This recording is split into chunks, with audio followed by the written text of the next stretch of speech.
The young man's breath came in ragged gasps as he crashed through the underbrush. Blood trickled from a gash on his forehead, mingling with sweat that stung his eyes. Behind him, the sound of horses and men grew louder. He hadn't meant to see what he saw, hadn't meant to witness the Hollister gang executing that farmer who refused to sell, but he had seen it, and now they were hunting him like a wounded deer. The trees thinned ahead, revealing a small ranch nestled against the foothills. Smoke curled lazily from the chimney, a sign of life of hope. He staggered towards it, his legs threatening to buckle with each step. In the garden beside the modest cabin, a middle-aged woman knelt among rows of herbs. Her graying hair was pulled back in a simple braid, her hands weathered but precise as they worked the soil. She looked up as he stumbled into the clearing, her eyes widening at his bloodied appearance. "Please," he gasped, collapsing against the fence. "They're coming." Hollister's men. The woman stood slowly, wiping her hands on her apron. Something flickered across her face, fear, recognition, resignation, then vanished behind a mask of concern. "Get behind the house," she said, her voice surprisingly steady. "But now." The single word carried such authority that he obeyed without thinking. 3 riders appeared at the edge of the property, dust billowing behind them. Their leader, a bull-necked mitz with a jagged scar across his cheek, reined in his horse and spat on the ground. "Afternoon, ma'am," he called, voice dripping with false courtesy. "We're looking for a fella, young hurt, might have come this way." The woman's shoulders hunched slightly. Her hands trembled as she clutched her apron. "I haven't seen anyone," she said, voice quavering. "Please, I don't want any trouble." The leader exchanged glances with his companions, then dismounted. "Mind if we look around? Won't take but a minute." "I'm just a widow living alone," she pleaded as they approached. "Please." The man with the scar reached her, first towering over her trembling form. His hand moved to his gun belt. "Now don't you worry your pretty—" The transformation happened in the space of a heartbeat. The woman's trembling ceased. Her posture straightened. Her right hand flashed from her apron pocket, with unexpected speed driving a garden knife deep into the man's throat. Before he could make a sound beyond a wet gurgle, she had withdrawn the blade and was moving toward the second man. The second rider had just enough time to clear his holster before a small revolver appeared in the woman's left hand. She fired once, the shot echoing across the yard. The bullet struck him precisely between the eyes, his expression frozen in permanent shock as he crumpled to the ground. The third man managed to draw and fire, but his shot went wide as panic overtook him. The woman moved like water flowing around his shot, closing the distance between them with inhuman grace. Her hand shot out, gripping his head and twisting with a single practiced motion. The crack of his neck breaking was audible in the sudden silence. 3 men, 3 seconds, 3 bodies. The young man emerged from behind the house, his face ashen, spattered with blood from the violence. The woman stood motionless among the dead, the small revolver still in her hand, her apron now stained crimson. Who are you?" he whispered. She turned to him, her eyes cold and distant as she methodically wiped the blade clean on her apron. For a moment, she looked like someone else entirely, someone dangerous, someone who had seen and dealt death many times before. "Just an old widow on the prairie," she said quietly, tucking the knife and gun away. "Nothing more." Elizabeth Holcomb's hands never shook when she stitched a wound. They remained steady now as she closed the gash on young Tommy Miller's forehead, her needle moving with practiced precision through the broken skin. "Almost done," she murmured, to the 10-year-old boy who sat rigid on her kitchen table, determined not to cry. "You're being very brave." The afternoon sun slanted through the cabin windows, illuminating the tidy interior of the ranch house. Herbs hung drying from the rafters, medicine for some, seasoning for others. Elizabeth knew the purposes of each one, knowledge passed down from her grandmother, expanded during her time with the cavalry, and refined through years of quiet practice. "There, Ma." She tied off the final stitch and cut the thread. "Yeah, keep it clean and come back in 5 days so I can remove those." Tommy's mother, Sarah, stood nearby, wringing her hands. "I don't know how to thank you, Mrs. Holcomb. That old well cover, I told Henry it needed replacing." Elizabeth smiled, the expression softening the weathered lines of her face. At 45, she wore her years with dignity, her once auburn hair now streaked with silver, her green eyes still clear and sharp. "No thanks needed. Just bring me some of those eggs your hens are famous for." After they left, Elizabeth washed her hands thoroughly in the basin, watching the water turn pink. For a moment, unbidden memories surfaced: other hands, other wounds, other blood. Men screaming on battlefield operating tables. The metallic smell of blood mixing with gunpowder. The weight of a cavalry rifle in her hands. She closed her eyes, willing the images away. That was another life. Before the oath. Before the losses. The sound of hoofbeats drew her attention to the window. A familiar figure rode toward the house, tall in the saddle, broad-shouldered, against the setting sun. Sam. Her late husband's nephew, now a young man of 22, was the closest thing to a son she had left. Elizabeth stepped onto the porch as he dismounted, noting the tension in his movements. Sam had his uncle's features, the same strong jaw, the same serious blue eyes, but there was a gentleness to him that William had lost during the war. "Everything all right?" she asked as he secured his horse. Sam ran a hand through his dark hair, hesitating. "Just a long day at the paper." He managed a smile that didn't reach his eyes. "Mr. Jenkins has me running all over the county for that railroad story." Elizabeth nodded, sensing there was more he wasn't saying. Sam had taken the job at the local newspaper 6 months ago, fresh-faced and determined to make a difference. Lately, though, he had been coming home with shadows under his eyes, and a wariness that reminded her too much of soldiers who'd seen their first real combat. "Supper's almost ready," she said, not pressing him. "Go wash up." Later, as they sat across from each other at the table, the silence between them was comfortable, but heavy with unspoken words. Elizabeth watched Sam push food around his plate, his mind clearly elsewhere. "I visited William's grave today," she said finally. "Wild roses are blooming nearby. He would have liked that." Sam looked up, his expression softening. 5 years now. Almost 6. Elizabeth's hand unconsciously went to the simple gold band she still wore. "Some days it feels like yesterday. Others? Do you still dream about him?" Sam asked, then looked immediately regretful. "I'm sorry, I shouldn't." "It's all right." She set down her fork. "Yes, I dream of him, of all of them." The nightmares had never truly stopped. William with the pistol in his mouth. Her son Jack, tiny and fevered in his bed, calling for her when she wasn't there. The Apache village burning. Blood on her hands that never seemed to wash away. Sam cleared his throat. "I've been meaning to tell you, there's talk in town about Hollister making offers on ranches along the Eastern Valley." "James Hollister." Elizabeth frowned. "The railroad man," Sam nodded. "He's buying up land for the new spur line, paying top dollar, they say. Our land isn't for sale." Her voice carried a finality that brooked no argument. This ranch had been William's dream, bought with his army pension and built with his hands before the nightmares and the whiskey took him. It was where her son and husband were buried, where she had buried her old self, too. Sam hesitated. "Aunt Lizzie, some of the offers he's making, they're 3-4 times what the land is worth. And why would a businessman pay more than something is worth, Sam?" Elizabeth's eyes hardened slightly. "There's always a reason." That night alone in her bedroom, Elizabeth woke gasping from the familiar nightmare. In the dream, she was back in the field hospital, her hands deep in a young soldier's chest, trying to extract a bullet. But the soldier's face kept changing, first a stranger, then William, then her son Jack, then Sam.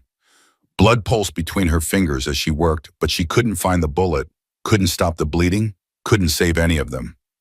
She sat up, sheets damp with sweat, and lit the small lamp beside her bed. The cabin was silent except for the distant call of a night bird and the soft creaking of the house settling. Elizabeth moved to the window, drawing aside the curtain to look out at the moonlit landscape. The ranch wasn't large, 80 acres of decent grazing land, a small orchard, the herb garden she tended meticulously, but it was enough. Enough to live on, enough to hide in. Her gaze drifted to the small family cemetery on the hillside, where 2 wooden crosses stood in stark relief against the night sky.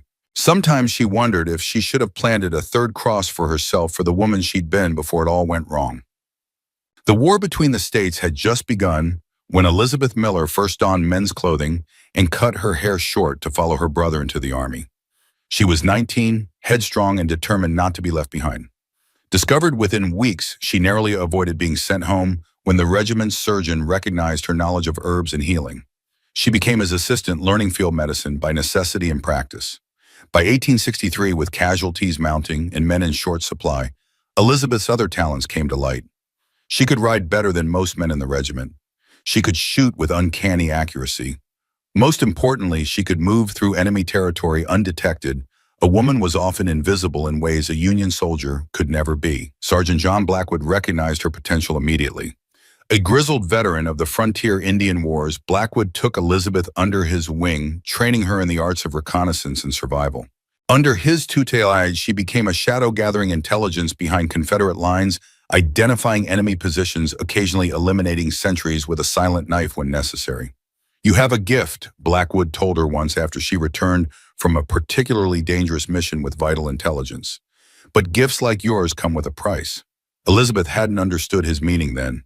She was drunk on adventure on purpose, on the heady feeling of being valued for her skills rather than dismissed for her sex. And she was drunk on Blackwood himself, his quiet strength, his unwavering confidence in her abilities, the rare smiles he reserved only for her. Their romance was inevitable, intense, and ultimately doomed. Blackwood was married to the Army first, to his mysterious special assignments second. Elizabeth was merely third in his affections, a reality she couldn't accept. It was during this tumultuous time that she met Lieutenant William Holcomb, a quiet, thoughtful officer who saw her for who she was, not merely what she could do. William respected her skills but loved her heart. When the war ended, he offered her something Blackwood never could: a future beyond blood and shadows. They married in 18, but Elizabeth wasn't ready to settle into quiet domesticity. The Army, now fighting scattered Indian conflicts across the frontier, still had use for her unique talents. William returned to his family's land in New Mexico territory to begin building their ranch, while Elizabeth accepted one final assignment that stretched into many.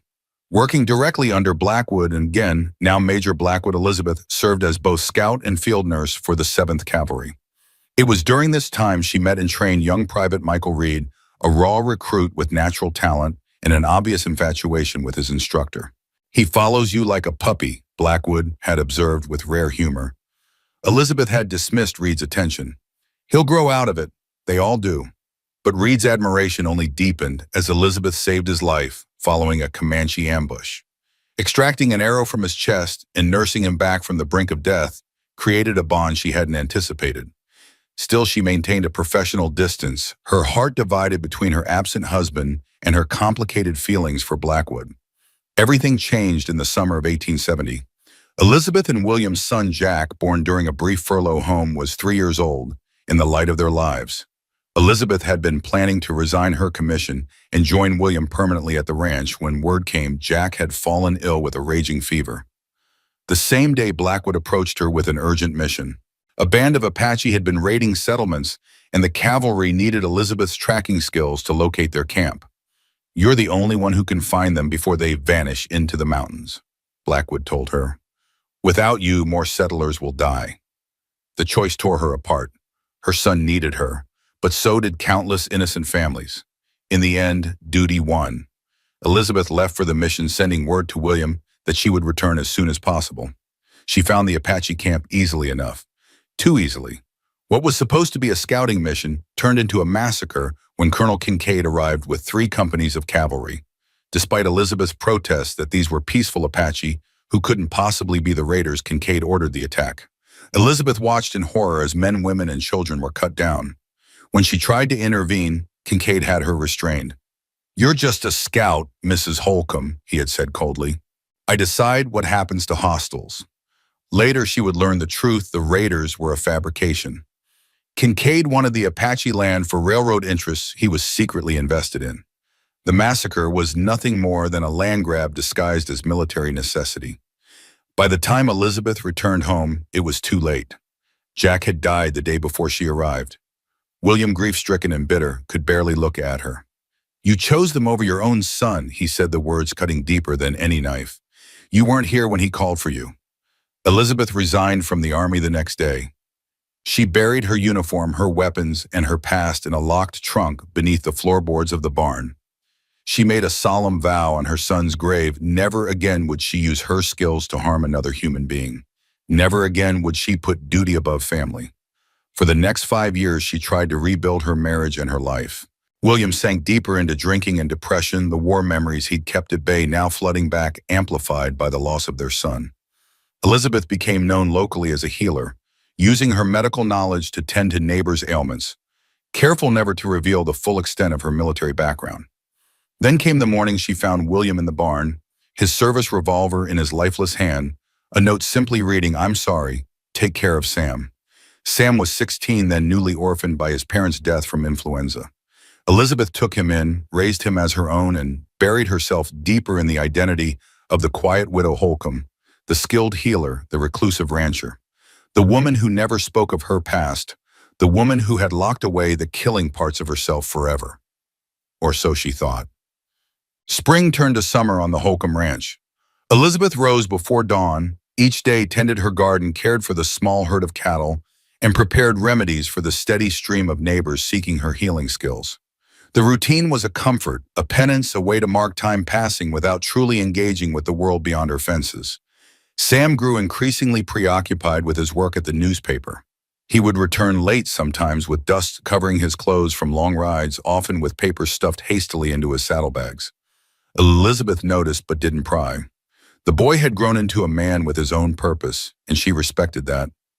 News of James Hollister's land acquisitions continued to spread through the county. First the Henderson place sold, then the Wilcox farm, then 3 smaller homesteads along the eastern ridge. Each sale was followed by stories of the generous prices paid, and each seller seemed to vanish afterward, moving back east or to California with their newfound wealth. "It's not right," Sam muttered one evening, poring over documents spread across the kitchen table. "These deeds, the timing, the railroad commission approvals. Something stinks about the whole business." Elizabeth set a cup of coffee beside him. "Be careful, Sam. Men like Hollister don't appreciate having their affairs examined too closely."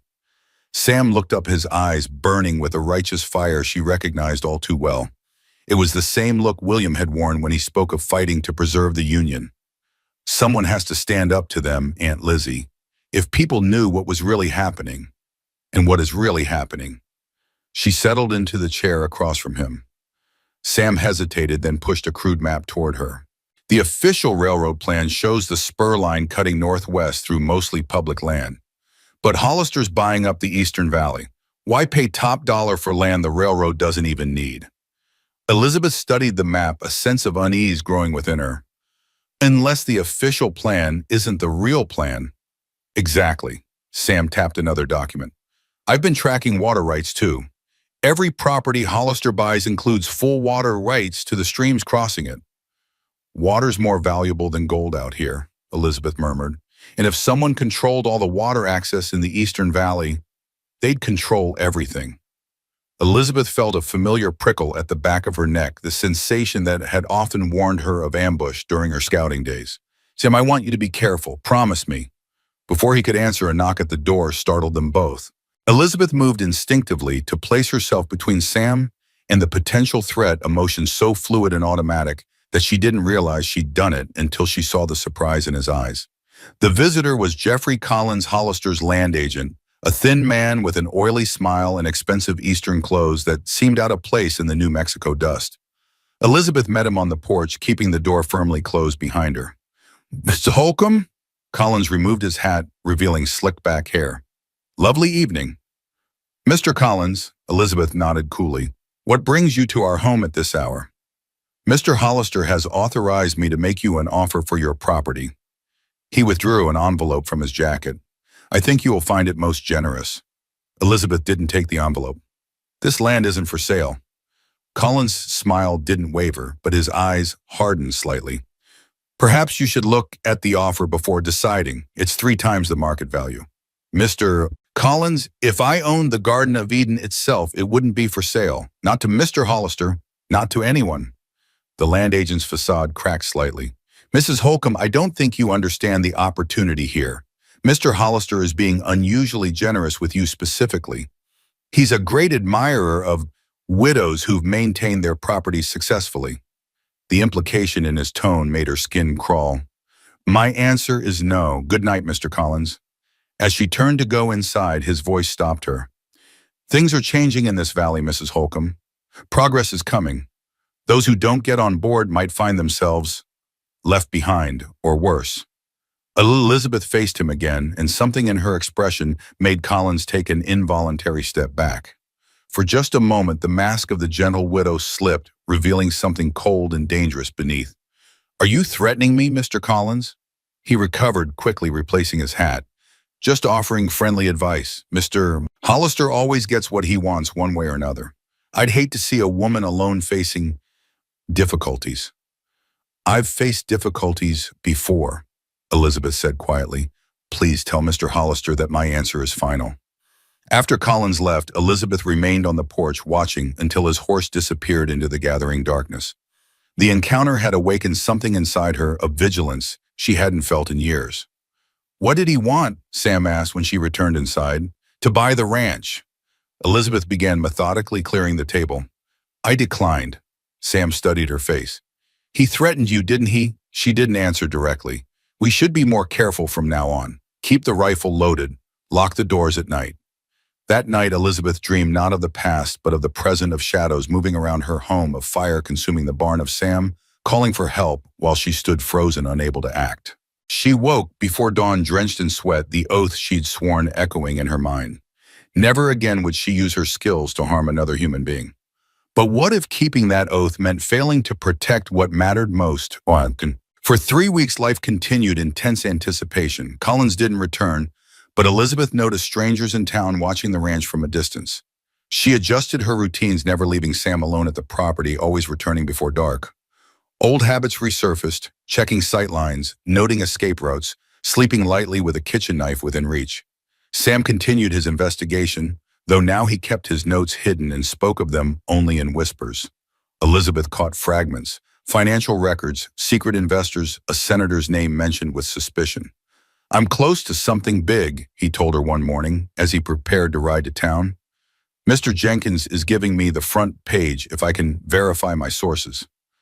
Elizabeth felt a familiar dread. "Sam, I'll be careful," he promised, kissing her cheek. "Don't worry, I'll be back for supper." That afternoon, Elizabeth was called to the Thompson farm to deliver a baby. The birth was difficult, lasting well into the evening. By the time mother and child were safely resting, night had fallen completely. "Stay until morning," Mrs. Thompson's husband urged. "It's not safe to ride alone in the dark." But thoughts of Sam waiting at home, possibly worried about her absence, propelled Elizabeth into the saddle. She rode swiftly, taking a shortcut through the hills that she rarely used. As she crested the final ridge overlooking the ranch, her heart stopped. The night sky glowed orange. Flames engulfed the barn and were spreading to the house. Dark figures moved in the firelight, silhouetted against the inferno. Elizabeth dug her heels into her horse's flanks, racing down the slope. Gunshots cracked through the night. A man's scream cut off abruptly. "Sam!" She reined in at the edge of the property, cold calculation replacing panic. 6 men that she could see, armed. 2 by the burning barn, 3 near the house, 1 standing over a figure on the ground. Elizabeth dismounted silently, tethering her horse behind a stand of junipers. She moved forward in a crouch, using the smoke and shadows for cover. The old skills returned as if they'd never left, the silent footfalls, the measured breathing, the hyper-awareness of every sound and movement around her. She was close enough now to see the figure on the ground. Sam lay face down, his shirt soaked with blood. One of the men kicked him, eliciting a weak groan. "Tell us where you hid them, boy," the man growled. "The papers, the journal, where are they?" "Go to hell," Sam gasped. The man nodded to his companion, who held something red-hot from the fire. As they rolled Sam over, Elizabeth saw his face swollen, bloodied. One eye socket crushed. The man pressed the glowing metal against Sam's chest. His scream pierced the night. Elizabeth's vision tunneled. The oath she'd sworn a lifetime ago dissolved against the reality before her. Her hand found a rock, hefted its weight. One throw could disable the torturer. She could reach the nearest man with the knife in her boot before the others realized what was happening. She tensed a spring and a heavy blow struck the back of her head. "Looky what I found," a voice said as rough hands dragged her into the firelight. The widow herself. Through blurred vision, Elizabeth saw Sam's remaining eye widen in horror. "Run," he mouthed, blood bubbling from his lips.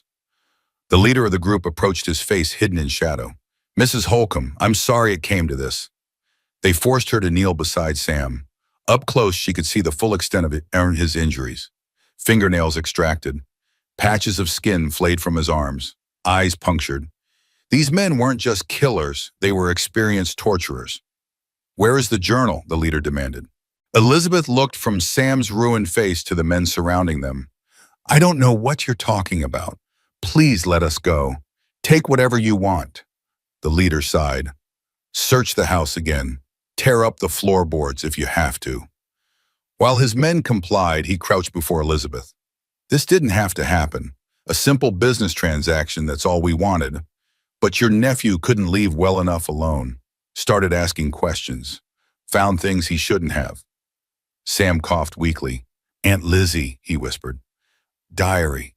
Hatch. They want—" The leader backhanded him casually. "Shut up." Elizabeth lunged forward, but strong hands held her back. "You're killing him. He was dead the moment he started digging into Senator Kincaid's affairs." The leader stood. "The only question is whether you join him or not." Kincaid. The name hit Elizabeth like a physical blow. Colonel Kincaid, now Senator Kincaid, the man responsible for the Apache massacre. The man whose actions had kept her from her dying son's bedside. One of the searchers returned. "Nothing in the house, no papers, no journal." The leader nodded towards Sam. "Finish him, make it quick." "No," Elizabeth fought against her captors. "Please, I'll tell you where it is." But the man had already drawn his knife. With surgical precision, he drew it across Sam's throat. Blood spurted in a dark arc as Sam's body convulsed once, then went still. Something broke inside Elizabeth, the last tether to the life she'd built, to the oath she'd sworn. A sound escaped her, not quite human, not quite animal, but primal in its anguish. The leader turned back to her. "That was merciful compared to what awaits you if you don't tell us where the journal is." Elizabeth stared at Sam's lifeless body, at the blood soaking into the earth. When she spoke, her voice was hollow. "Go to the barn. Behind the grain bin. There's a loose board." The leader dispatched 2 men to check. While they waited, Elizabeth's mind worked with cold mechanical precision. 6 men, all armed, her wrists bound behind her. Sam dead. The house and barn burning. No witnesses for miles. They would kill her regardless of whether they found anything. Her only chance was to make them believe she was already as good as dead. When the men returned empty-handed, the leader's patience ended. "Throw her in the house. Let her burn with her secrets." Strong hands lifted her, carried her toward the inferno that had once been her home. Heat scorched her face as they approached the doorway. "Nothing personal, ma'am," one of the men muttered as they prepared to throw her inside. "Just business." Elizabeth made her body go limp, a dead weight in their arms. As they swung her forward, she suddenly twisted, using their momentum against them. One of her captors stumbled off balance into the burning doorframe.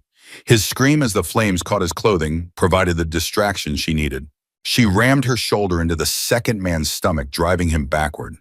Pain exploded through her as someone else slammed a gun butt between her shoulder blades. A knife plunged into her side once, twice. She fell forward into the burning house. The floor, already weakened by the fire, gave way beneath her.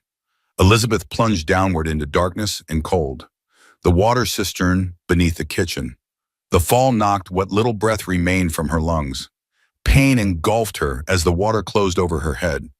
With her hands still bound, she fought to surface, struggled to find air in the smoke-filled space between water and burning ceiling.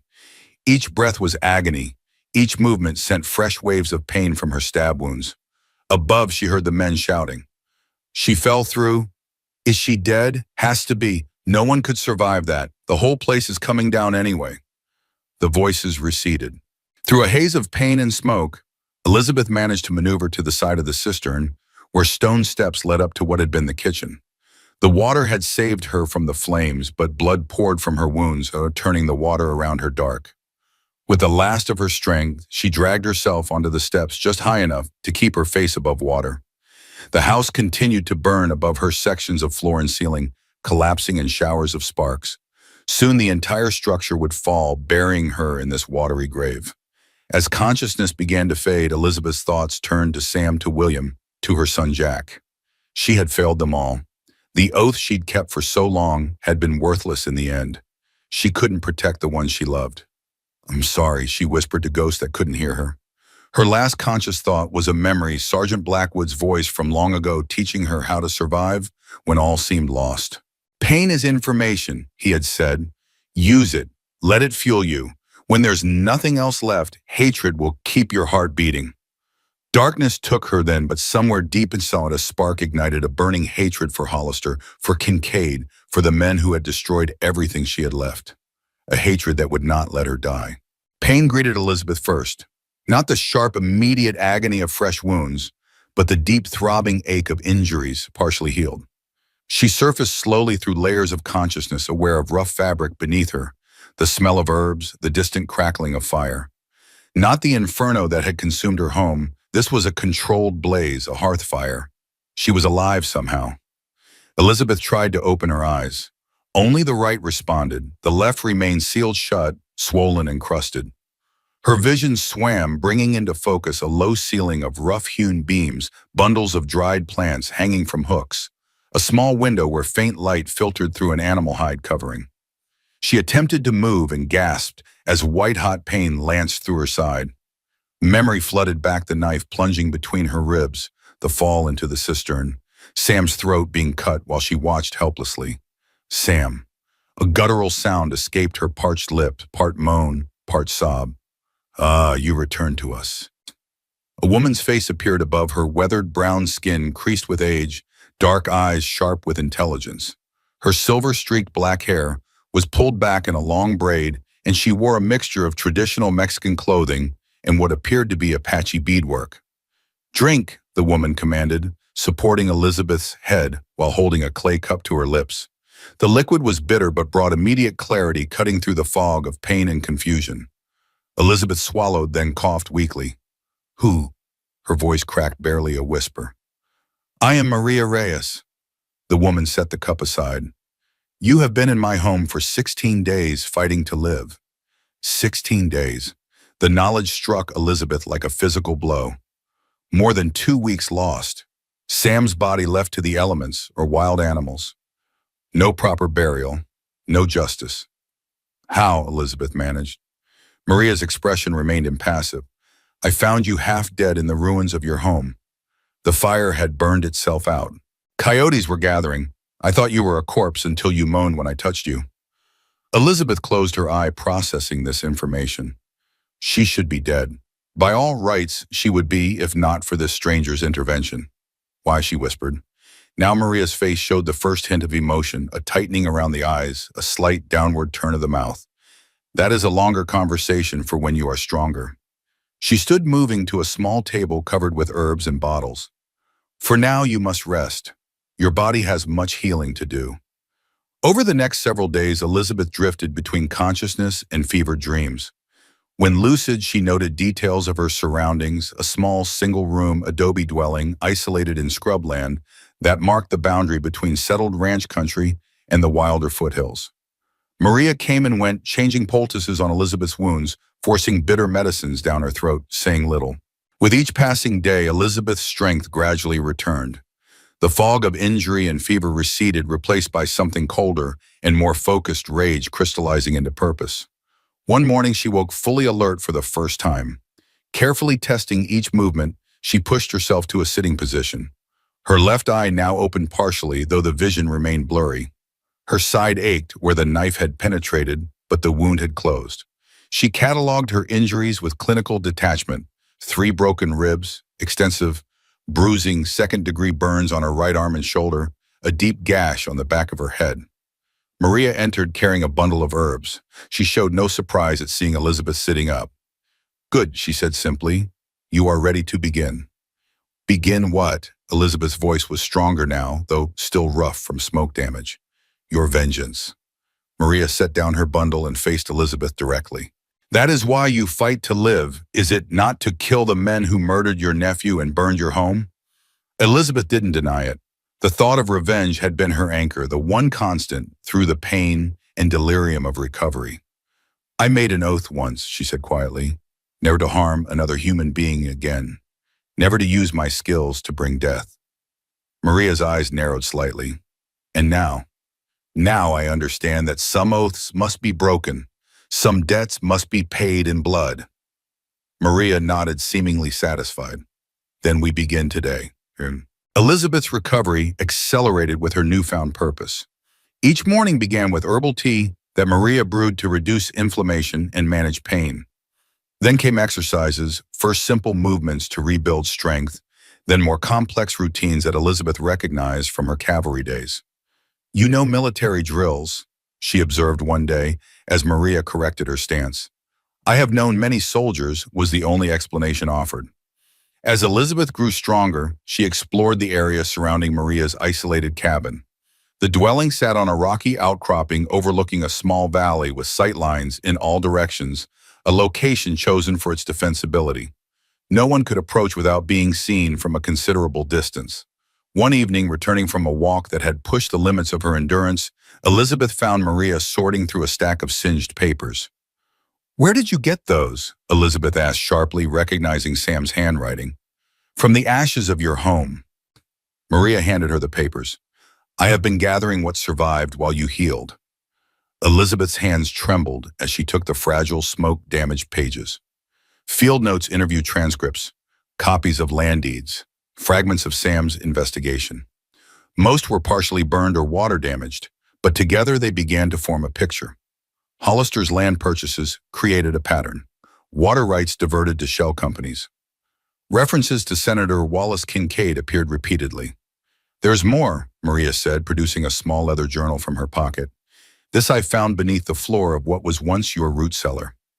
Elizabeth stared at the journal, recognition hitting her like a physical blow. "This is Sam's diary." She opened it with reverent care. The final entry was dated the day of the attack. "Got confirmation today from Thompson at the land office. The real railroad route is nothing like the published plans. Hollister is buying up the water rights for the entire valley on behalf of Kincaid. Found connection to Apache massacre of 70 same land, same players. If I can prove it, this goes beyond fraud into murder. Telling Aunt Lizzie tonight, not safe to keep this at the newspaper anymore." Elizabeth closed the journal, her jaw tight. "They killed him for this." "Yes," Maria sat across from her. "And they will kill you too if they discover you live." "Let them try." The cold fury in Elizabeth's voice was matched by the calculation in her eyes. "But first I need something from my ranch." The next morning they rode to the burned-out remains of the Holcomb Ranch. The main house was reduced to a blackened skeleton, the barn a pile of charred timbers. The stench of burned wood still hung in the air, mingling with the sweeter, more terrible odor of decay. Elizabeth dismounted slowly, her body still protesting sudden movements. She stood motionless, absorbing the devastation. In the distance, she could see the small family cemetery on the hillside now, with a third mound beside the graves of William and Jack. Maria had buried Sam there, while Elizabeth lay unconscious. "Thank you," she said quietly, "for giving him a proper resting place." Maria remained on her horse, watchful. "We should not linger. Hollister's men still patrol occasionally." Elizabeth nodded and made her way to what remained of the barn. In the corner farthest from where the fire had started, she found what she was looking for, a trap door, hidden beneath the charred remains of a grain bin. The fire had blackened the wood, but not consumed it entirely. With effort, she pried open the door, revealing a small space beneath. From it, she withdrew a locked wooden chest, its surface scorched but intact. Back at Maria's cabin, Elizabeth opened the chest with a key she'd kept on a chain around her neck for years. Inside lay the remnants of her former life, her cavalry uniform folded with precise military creases, a Colt Army revolver and ammunition, a skinning knife with an antler handle, a telescopic sight that could be attached to a rifle, and a tarnished brass scout's insignia. Maria watched silently as Elizabeth laid each item out on the table. "You were cavalry," she observed finally, no surprise in her voice. "Scout and field nurse, 7th Cavalry." Elizabeth ran her fingers over the uniform, memories flooding back. "I served under Colonel Wallace Kincaid, the same man Sam's journal mentions." "Yes." Elizabeth looked up, meeting Maria's gaze. "The same man who ordered the massacre of an Apache village in 1870. Something flashed in Maria's eyes, recognition, pain, a fleeting glimpse of old hatred. "The Blue Snake Creek Massacre." Elizabeth nodded slowly, understanding dawning. "You're connected to it somehow." Maria straightened her face, becoming a mask once more. "As I said, that is a longer conversation." She gestured to the items from the chest. "You will need more than these old relics for what you plan." "Yes." Elizabeth picked up the revolver, checking its mechanism. The action was stiff but functional. I'll need information and a rifle. That night, Elizabeth cleaned and oiled the revolver by the light of Maria's fire. Her hands remembered the motion's muscle memory untouched by the intervening years. As she worked, she spoke her thoughts aloud, forming a plan. First, I need to know who was there that night. The men who killed Sam, who burned my home. Then I need to understand the full extent of what Sam discovered, the connection between Hollister, Kincaid, and the massacre. Maria nodded, watching the firelight reflect off the revolver's barrel. There is someone who might help you. Thomas Grant, the sheriff in Cottonwood Springs. He was a soldier once, I believe. Elizabeth's hands stilled. Thomas Grant Williams, corporal from the war. The same. He became sheriff 3 years ago. A potential ally then, but Elizabeth had learned the hard way not to trust easily. I'll approach him carefully, if he's being paid by Hollister. Most men have their price, Maria agreed, but sometimes old loyalties run deeper than gold. Elizabeth reassembled the revolver with a final click. Tomorrow I start training properly. My body needs to remember everything it once knew. Dawn found Elizabeth standing barefoot in the rocky clearing outside Maria's cabin, moving through forms that combined elements of cavalry, hand-to-hand combat with techniques she'd learned from Apache scouts years before. Each movement pulled at healing wounds, each stretch burned in unused muscles, but the pain was clarifying, focusing. She progressed to knife work, then to the revolver firing at targets set up on distant rocks. The first shots went wide, her eyes still not fully healed, her hands not yet steady enough. But by midday, she was hitting consistently. Your skill returns quickly, Maria observed, bringing water, but men are not stationary targets. No, Elizabeth agreed, reloading. They move, they bleed, they die. In the afternoon, they rode into the hills where Maria demonstrated snares and traps. Elizabeth recognized some from her scouting days, others were new vicious devices that could maim or kill if triggered. The Apache are masters of patience, Maria explained, showing how to disguise a pit trap with desert brush. The most dangerous hunter is the one the prey never sees. Days blended into weeks as Elizabeth rebuilt herself. The physical training was matched by mental preparation, studying Sam's notes, mapping Hollister's known associates, planning approaches and escapes. She cropped her hair short again, dyed it darker with walnut husks, and began wearing men's clothing for ease of movement. At night, she sometimes caught Maria watching her with an unreadable expression, not quite approval, not quite wariness, but something more complex. You still haven't told me why you saved me, Elizabeth said one evening as they cleaned weapons together, or how you know so much about tracking and fighting. Maria was silent for a long moment. Perhaps I recognize something of myself in you. And what is that? A woman with ghosts, a woman seeking justice.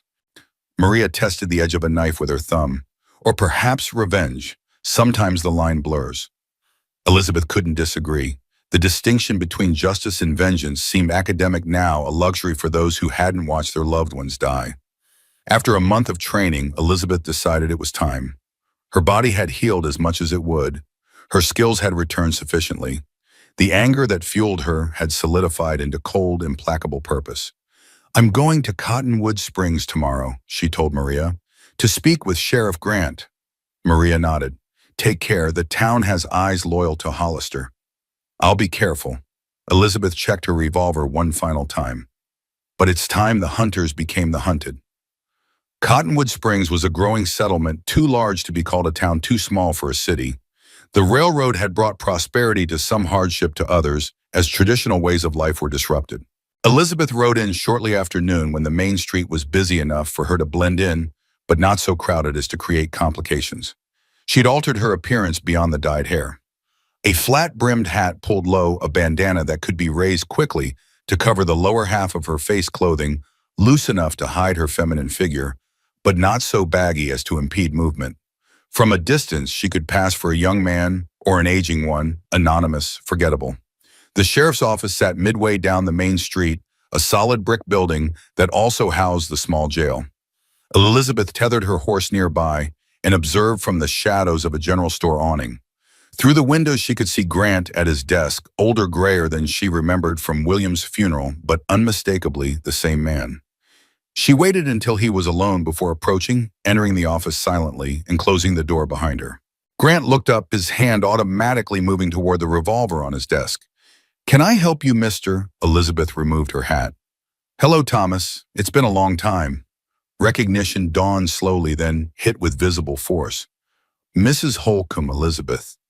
He stood abruptly. My God, we thought you were dead. The fire. Reports of my death were convenient. She remained by the door watching him carefully. For some, Grant's expression shifted through confusion to understanding. Jesus, Elizabeth, you think I had something to do with that? I don't know who to trust anymore, Thomas. My nephew was tortured and murdered. My home destroyed, and someone very powerful wants certain information to stay buried. Grant sank back into his chair. Sit down, please. This conversation shouldn't happen standing. Elizabeth took the offered chair, but positioned it with clear sight lines to both door and window. Old habits. I heard about the fire, Grant said. By the time anyone reached your place, it was too late. All we found was Sam's body. He swallowed hard. We buried him proper next to William. Maria Reyes found me half dead into the ruins. She's been helping me recover. The Mexican woman lives up in the foothills. Grant frowned. Folks say she's a witch. Folks say a lot of things. Elizabeth leaned forward. What do they say about why my ranch burned? On about who killed Seth. Grant's eyes flicked toward the door, then back to her. Officially tragic accident. Lantern tipped over. Sam got caught in the fire, tried to escape, fell and cut his throat on something.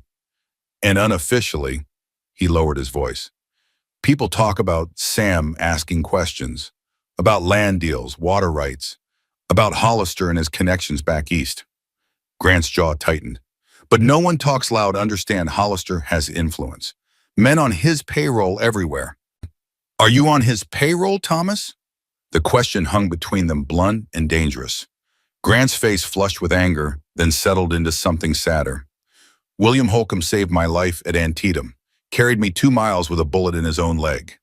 He shook his head. No amount of money could make me forget that. Elizabeth studied him, searching for signs of deception. Finding none, she nodded once. I need information. Names of the men who work for Hollister, particularly those who might have been involved that night. Grant hesitated, then reached for a pencil and paper. I can't be seen helping you.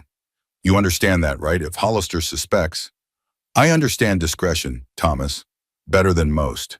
He wrote several names, then slid the paper across the desk.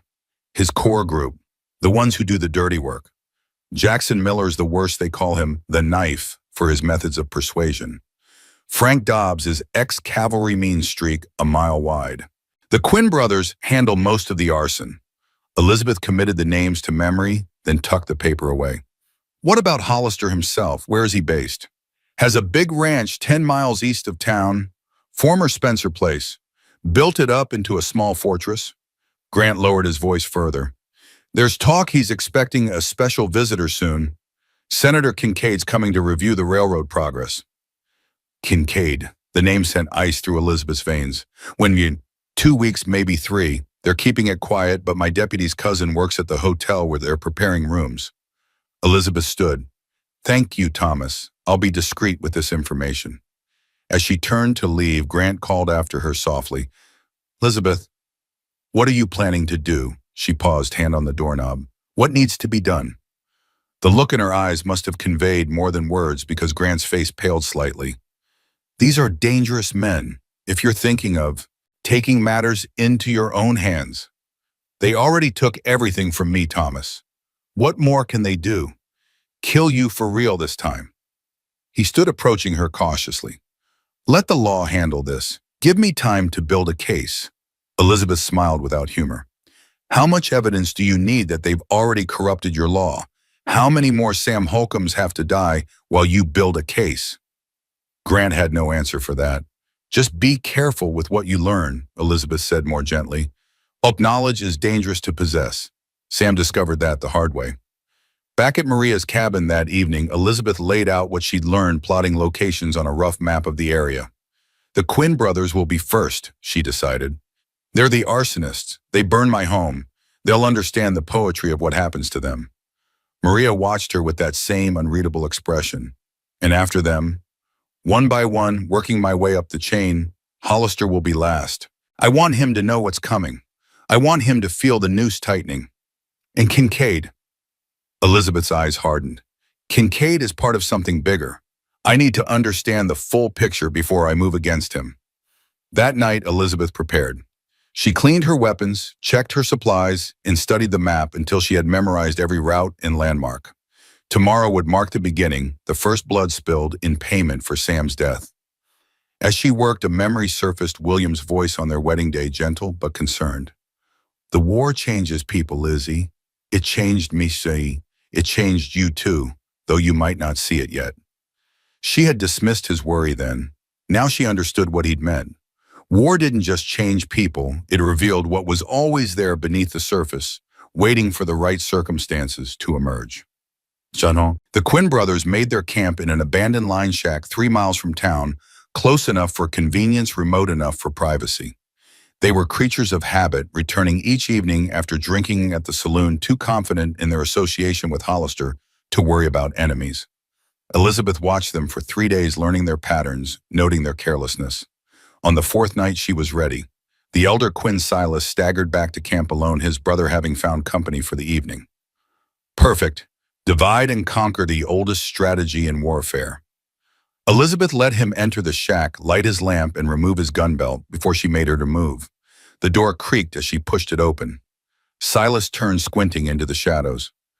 That you, Emmett, thought you were occupied with that whore? The words died in his throat as Elizabeth stepped into the lamplight, revolver leveled at his chest.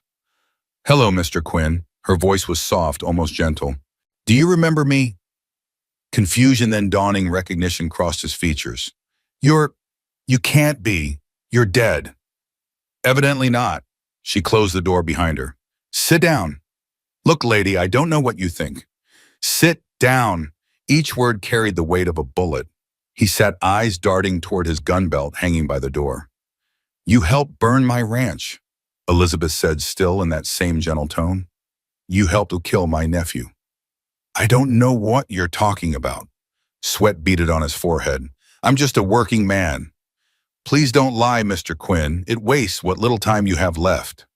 The reality of his situation seemed to penetrate then. His face hardened. Hollister will hunt you down if you touch me. There'll be nowhere you can hide. I'm counting on him to try. Elizabeth moved closer, keeping the revolver steady. Tell me about that night. I want to know everything. Who was there? Who gave the orders? What they were looking for? Go to hell, woman. Elizabeth sighed. Wrong answer. The first shot took him in the knee. His scream was cut short by Elizabeth's hand clamping over his mouth. That was careless of me, she whispered in his ear. Sound carries at night. Let's try again more quietly. Who ordered the attack on my ranch?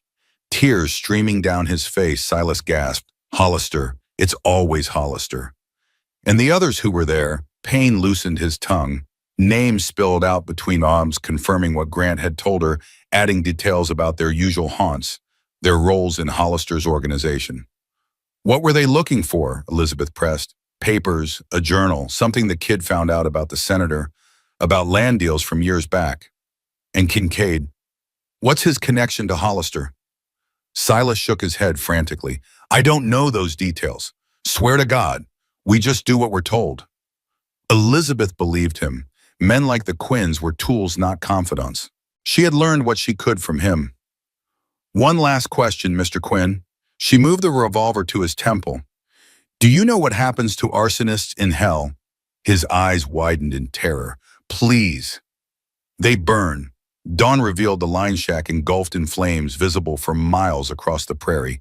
Hanging from a nearby tree was Silas Quinn, a crude sign nailed to his chest, Justice for Sam Holcomb. The message was clear to anyone who could read it. Elizabeth watched from a distant ridge as riders from town approached the scene. Among them, she recognized Sheriff Grant, his posture rigid with tension even at this distance. He would know who was responsible. He would understand what had begun. One by one, she would come for them all. Word spread quickly through Cottonwood Springs. Whispers in the saloon, nervous glances down alleys, men traveling in pairs who previously rode alone. Fear was taking root exactly as Elizabeth intended. Frank Dobbs was next. The ex-cavalryman was more cautious than Quinn had been, varying his routines, checking his back trail. But he had one weakness, a fondness for a certain dove at the Golden Slipper brothel. Every Wednesday, like clockwork, he spent the evening in her company. Elizabeth didn't confront him directly.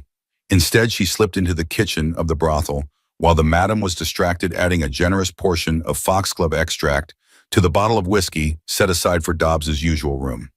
From the shadows across the street, she watched him enter the establishment, receiving the usual hearty welcome. 2 hours later, the screaming began. By the time the doctor arrived, Dobbs was beyond help. His heart seized his lungs, filled with fluid, his death agonizing and prolonged. Just like Jack's had been. Just like her son calling for her while she was miles away, fulfilling her duty to the very men who now hunted her. The town grew more fearful. Hollister's men began traveling in groups, weapons always ready. Elizabeth adapted, becoming more creative, more patient. A tripwire across a trail that sent Jackson, the knife miller's horse, crashing down a ravine. A lethal dose of nightshade in Victor Reyes's coffee at the cafe. Each death was staged to send a message.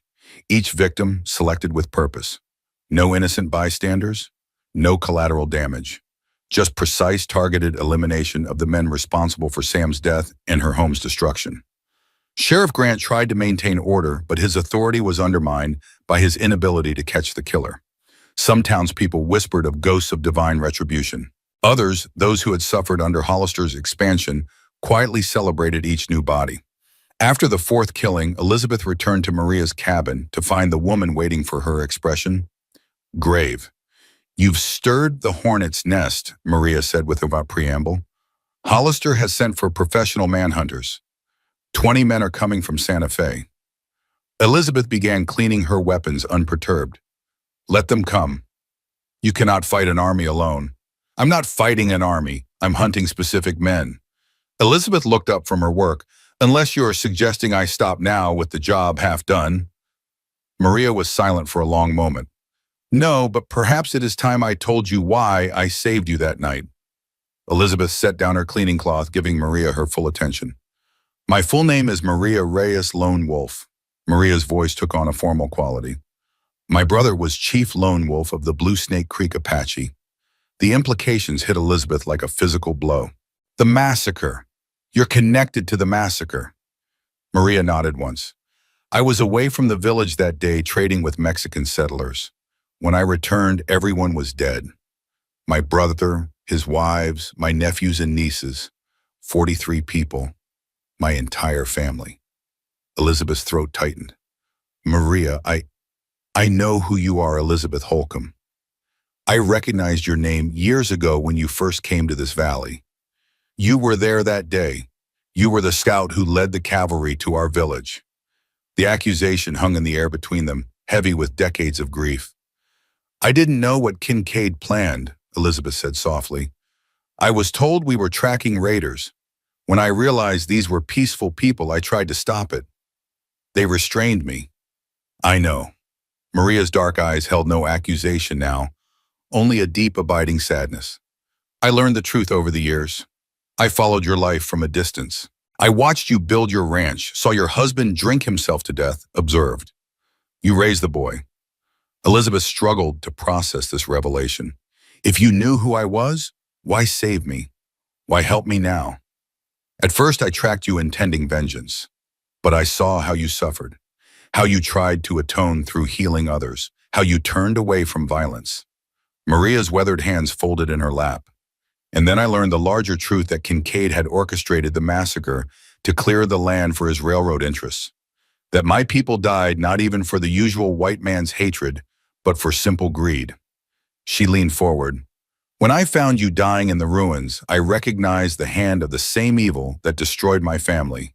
Kincaid and his puppets still killing for land and power decades later. So you saved me because sometimes the spirits place a weapon in our hands. You are that weapon now forged in the same fire that consumed my people." Maria's eyes blazed with a fierce light. "My brother's spirit will not rest until justice is done. Neither will your nephew's." Elizabeth absorbed this feeling, the weight of responsibility settled more firmly on her shoulders. "I never wanted to be a weapon again." "None of us choose our purpose," Maria said simply. "It chooses us." The next morning brought news that shook even Elizabeth's resolve. Sheriff Grant rode to Maria's cabin, his horse lathered from hard riding. "They know you're alive," he said without preamble as Elizabeth met him outside. "Hollister's offering $5,000 for information on your whereabouts." "Let him waste his money." "You don't understand." Grant's face was grave. "They've taken my family, my wife and daughters. Said they'll kill them one by one until I bring you in." Elizabeth felt as if she'd been struck. "Thomas, I never meant—" "I know." He removed his hat, running a hand through graying hair. "But this is what we're dealing with now. These men have no limits." "Where are they being held?" "Hollister's ranch, I think. The main house." Grant's eyes pleaded with her. "Elizabeth, I'm not asking you to surrender, but I need help. I can't go to the territorial marshal. Kincaid has them in his pocket, too." Elizabeth exchanged glances with Maria, who had emerged from the cabin. A silent communication passed between them. "We'll help you get your family back," Elizabeth said. "But we'll need more than just the three of us." Grant shook his head. "Who else can we trust?" "There's someone," Maria said quietly, "if he still lives, a man who once rode with William Holcomb." "Daniel Turner," Elizabeth realized. "But I heard he left the territory years ago." "He returned," Maria said. "He has a small place in the colored settlement beyond the river. He keeps to himself." Hope flickered in Grant's eyes. "Turner was a good man, best tracker in the regiment." "Then we start there," Elizabeth decided. "But Thomas, after we free your family, there's no going back. You'll be marked just like I am." Grant straightened, a shadow of the soldier he'd once been visible in his bearing. "They crossed that line when they threatened my girls. I'm already with you to the end." As they prepared to leave, Elizabeth felt a shift in the nature of her mission. What had begun as personal vengeance was evolving into something larger, a reckoning for decades of corruption and violence. The stakes were higher, the dangers greater, but for the first time since waking in Maria's cabin, she was not alone in her fight.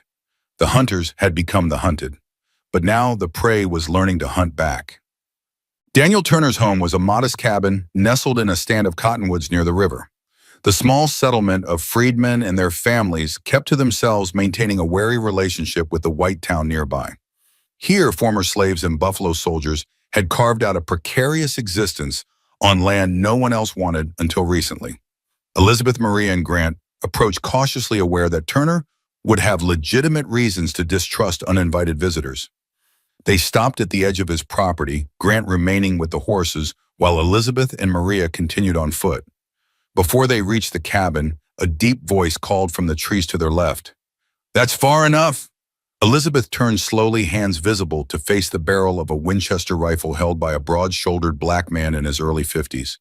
His hair was streaked with gray, his face weathered, but his eyes remained sharp and alert. Recognition flickered in those eyes as they settled on Elizabeth. "Mrs. Holcomb," the rifle lowered slightly. "They said you died in that fire." "Hello, Daniel. It seems the reports of my death were exaggerated." Turner's gaze shifted to Maria, then back to the tree line where Grant waited. "Interesting company you're keeping these days." "We need your help," Elizabeth said simply.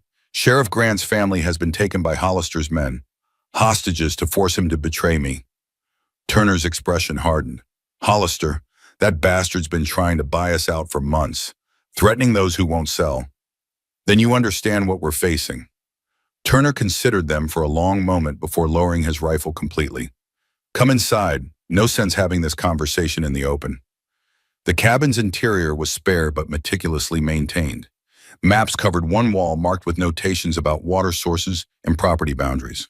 On another wall hung a framed cavalry commendation and a faded photograph of a younger Turner standing beside William Holcomb. "Never thought I'd see you again," Turner said as he poured coffee for his guests. "Not after William's funeral." "I never planned to involve anyone else in my troubles," Elizabeth admitted. "But circumstances have changed." Turner's gaze was knowing. "You're the ghost that's been hunting Hollister's men." It wasn't a question. Elizabeth didn't deny it. "They killed Sam," she said. "Tortured him first, burned everything I had." Turner nodded grimly. "I heard about Sam. Good kid, smart." He sipped his coffee. "So now you want to hit Hollister's ranch, free the sheriff's family?" "Yes, but we need your help, your tracking skills, your knowledge of tactics." "And after that, what's the larger plan?" Elizabeth hesitated, then decided on complete honesty. "Hollister. Kincaid, the whole corrupt operation they've built. They've been destroying lives for decades, from the Apache massacre at Blue Snake Creek to Sam's murder. It has to end. Turner's eyes widened slightly at the mention of Blue Snake Creek. You know about that, about Kincaid's involvement? I was there, Elizabeth said quietly. As was Maria, though we didn't know each other then. Turner set down his cup, turning to Maria with new respect. You're from the Blue Snake Band. Maria inclined her head slightly. My brother was the chief. A heavy silence filled the cabin as Turner absorbed this information. Finally, he spoke. There's something you should know about Hollister, something I discovered recently. He met Elizabeth's gaze directly. He's not who you think he is. What do you mean? James Hollister is a name he took after the war. Before that, he was Lieutenant Michael Reed, 7th Cavalry. The name hit Elizabeth like a physical blow. Michael Reed. That's impossible. Reed was wounded at Beaver Creek. He nearly died. He survived. I saw him myself 2 weeks ago in town. He's grown a beard, carries himself differently, but I'd know him anywhere. Turner's expression was grim. He recognized me too. Tried to pretend he didn't, but I saw it in his eyes. Elizabeth's mind raced. Michael Reed, the young private she'd trained, whose life she'd saved, who had once looked at her with such obvious admiration. Now James Hollister, the man who had ordered Sam's torture and death, who had tried to take everything from her. But why, she whispered. Why would Reed become... This war changes men, Turner said simply. Some break in ways you can see. Others, the damage goes deeper. Maria spoke for the first time since entering the cabin. There is another connection you should know. Your husband saved Reed's life during his final deployment. Reed was badly wounded. William carried him to safety under fire. Elizabeth turned to her, shocked. How do you know this? I have watched these men for many years. I make it my business to know their histories. Turner nodded confirmation. It's true, I was there that day. Reed made William a promise, afterwards said he owed him a life debt. Swore he'd look after you if anything happened to William. The pieces began falling into place with terrible clarity. Reed's promise to William, his transformation into Hollister, his attempts to buy her ranch at inflated prices. He thinks he's fulfilling his promise, Elizabeth said, horrified, understanding dawning. In his mind, he's rescuing me from the hardscrabble life on the ranch, forcing me to sell to leave to have a better life elsewhere. Men with damaged minds often twist noble intentions into something unrecognizable, Maria observed. He may believe he honors his promise even as he destroys what you love. Elizabeth felt sick. The man who had ordered Sam's torture and death had done so not out of simple greed or malice, but from a perverted sense of obligation to her dead husband. The revelation made his actions somehow more horrifying. This changes nothing, she said, finally, her voice hardening. Whatever his reasons, he must answer for what he's done. Turner studied her face. You still mean to kill him? Justice comes in many forms, Elizabeth replied. But first we save Grant's family. Turner considered for a long moment, then nodded once. William would have done the same for any of us. He stood moving to retrieve a gun belt from a peg on the wall. When do we start? Tonight, Elizabeth said. Hollister Reed will be expecting us to plan more carefully to take our time. We need to surprise them. As they outlined their strategy, Elizabeth felt the weight of this new knowledge pressing on her. Michael Reed, the eager young soldier who had once looked at her with such admiration, was now her sworn enemy. The man she had mentored had become the architect of her suffering. But more disturbing was the realization that in his twisted way, Reed believed he was helping her, saving her from herself. How many atrocities had been committed throughout history by men who believed they were doing the right thing? As night fell, the four unlikely allies made final preparations. Elizabeth checked her revolver one last time, the metal cold against her palm. The path ahead was dangerous, but for the first time since awakening in Maria's cabin, she wasn't walking it alone. They rode out as darkness settled over the land, each carrying their own ghosts, their own reasons for fighting. Behind them, the lights of the settlement faded into the vastness of the New Mexico night. Ahead lay Hollister's ranch, and the next chapter in a story decades in the making. Hollister's ranch sprawled across 500 acres of prime valley land, a testament to wealth accumulated through means both legal and otherwise. The main house stood on a low rise, a two-story structure of stone and timber, with glass windows imported from St. Louis. Outbuildings, corrals, and bunkhouses formed a rough semicircle behind it. The entire complex was surrounded by open ground, no approach without exposure. From their vantage point on a ridge half a mile away, Elizabeth and her companion studied the property through Turner's brass spyglass. Lamplight glowed in several windows, despite the late hour. Armed men patrolled the perimeter, more alert than typical ranch hands would be. "I count 12 men outside," Turner murmured, adjusting the spyglass. "Probably more inside." "Where would they keep Grant's family?" Elizabeth asked. "Second floor west wing." Turner pointed to a section of the house. "Those windows have bars on them, not typical for a ranch house." Sheriff Grant's jaw tightened as he processed this information. In the moonlight, his face appeared gaunt, haunted by fear for his wife and daughters. "We need a distraction," Maria said. "Something to draw their attention away from the house." Elizabeth nodded, her mind calculating distances, angles, vulnerabilities. "The stables," she decided. "If they caught fire, they'd have to respond. Horses are too valuable to lose. And while they're dealing with that, we can approach from the east," Turner agreed. "There's a blind spot in their patrol pattern about 30 seconds when that section of the yard is uncovered." They refined the plan, each contributing from their unique perspective: Turner's tactical knowledge, Maria's understanding of stealth, Grant's familiarity with Hollister's operation, and Elizabeth's cold precision.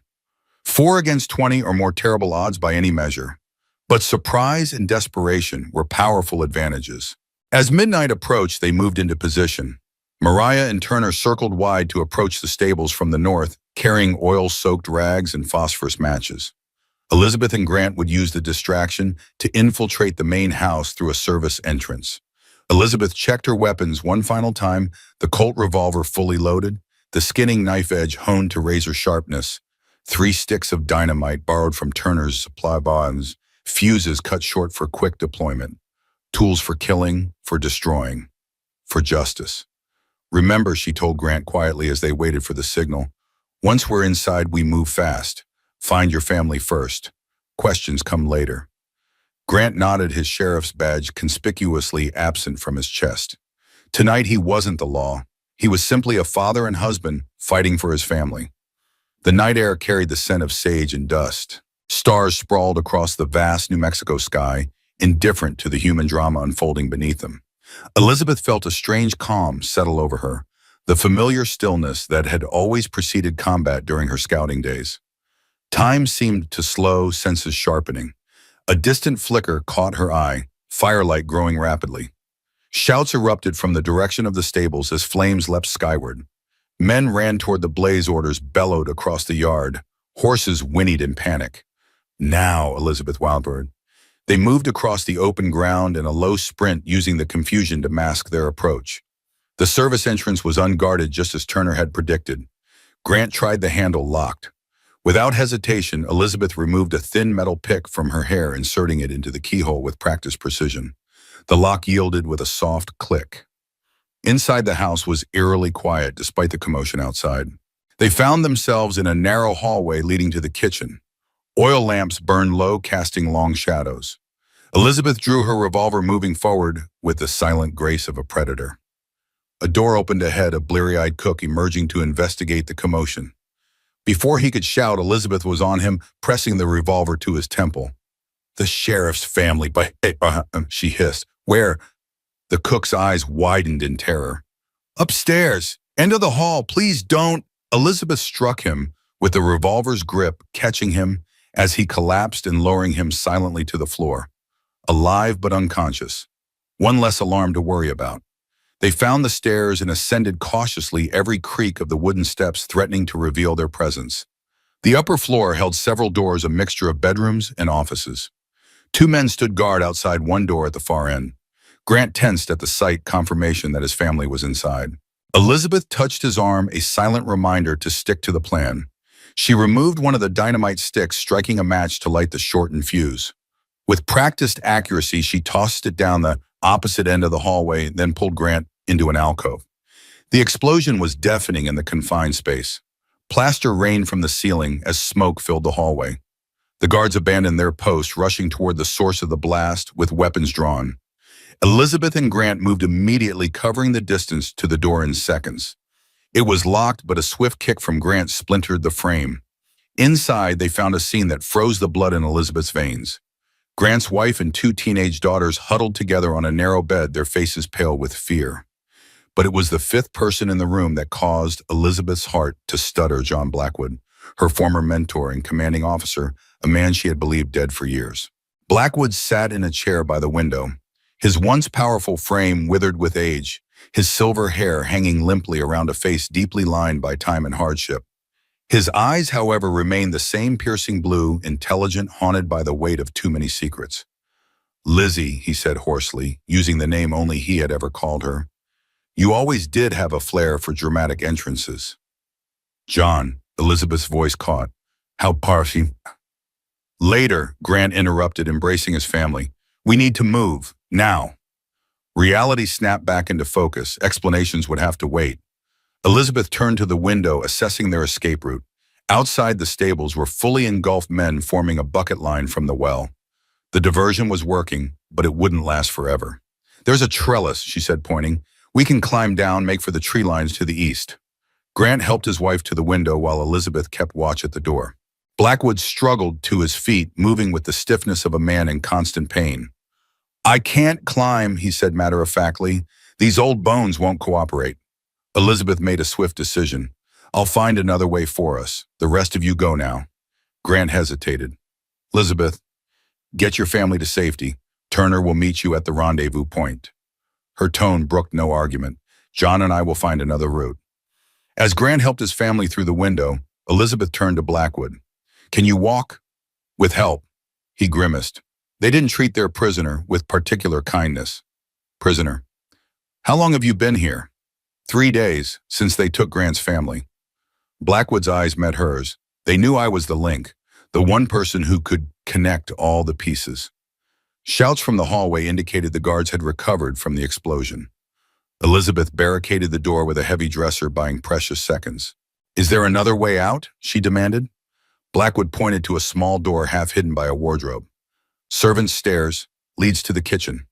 Elizabeth helped him to his feet, supporting his weight as they moved toward the hidden door. Behind them, the barricaded door shuddered under heavy blows. They slipped through just as it began to splinter. The narrow staircase twisted downward in tight spirals. Blackwood moved painfully but determinedly, one hand gripping the rail, the other clutching Elizabeth's arm. At the bottom, they emerged into a pantry adjacent to the kitchen. "We need to get to the trees," Elizabeth whispered. "Can you make it that far?" Blackwood's smile was grim. "For a chance to see Kincaid pay, I'd crawl through hell itself." They paused at the kitchen door, listening. The house had erupted into chaos, men shouting, boots pounding on floors above and around them. Outside, the fire still raged, providing continued distraction. "Stay close," Elizabeth instructed, drawing her revolver again. "We move fast, straight for the trees. No stopping, no matter what." Blackwood nodded, his expression hardening into the commanding presence she remembered from decades past. For a moment, she saw him as he had been, the legendary scout, the man who had taught her everything she knew about survival and killing. They slipped out through the service entrance, immediately pressing against the wall of the house. The yard was illuminated by the burning stables, men still focused on containing the blaze. Their path to the trees lay in shadow, a 50-yard sprint across open ground. "Now," Elizabeth whispered.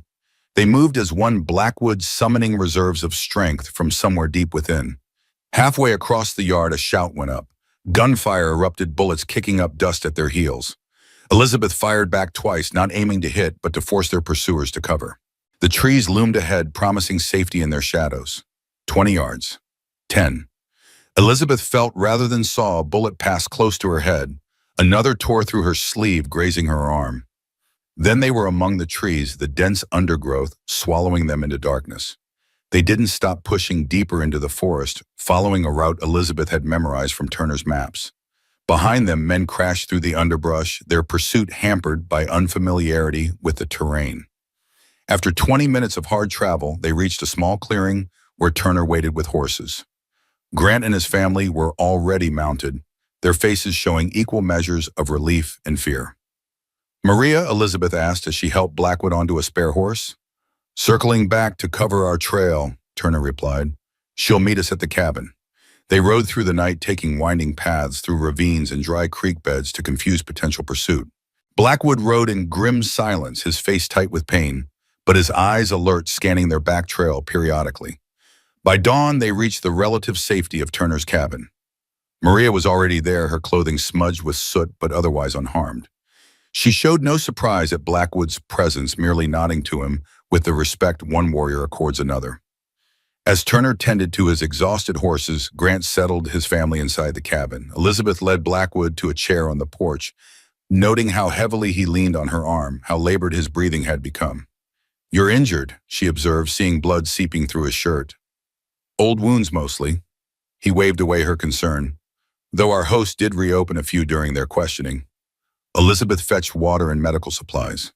As she cleaned a deep gash on his forearm, the silence between them grew heavy with unspoken words, with history too complex to easily address. Finally, Blackwood spoke. "You thought I was dead." "Everyone did." Elizabeth's hands remained steady despite the storm of emotions inside her. "After Blue Snake Creek, after the court-martial, they said you died in prison." "A convenient fiction." Blackwood winced as she applied antiseptic to the wound. Easier to have the disgraced Major Blackwood die quietly than explain what really happened. "Which was what exactly, Baum?" Elizabeth's voice hardened. "You disappeared right before the massacre. The orders I received were forgeries." Blackwood met her gaze directly. "I never ordered that village scouted, never authorized any action against peaceful Apache. By the time I realized what Kincaid had done, it was too late." Elizabeth's hands stilled. "Explain." Blackwood sighed, the sound carrying the weight of decades. "I was investigating Kincaid, then Colonel Kincaid. Land speculation payoffs using military action to clear natives from valuable properties. I had evidence nearly enough to bring to the territorial governor. But Kincaid discovered my investigation. He manufactured orders in my name, sent you to find that village, while simultaneously arranging for me to be reassigned to Fort Laramie.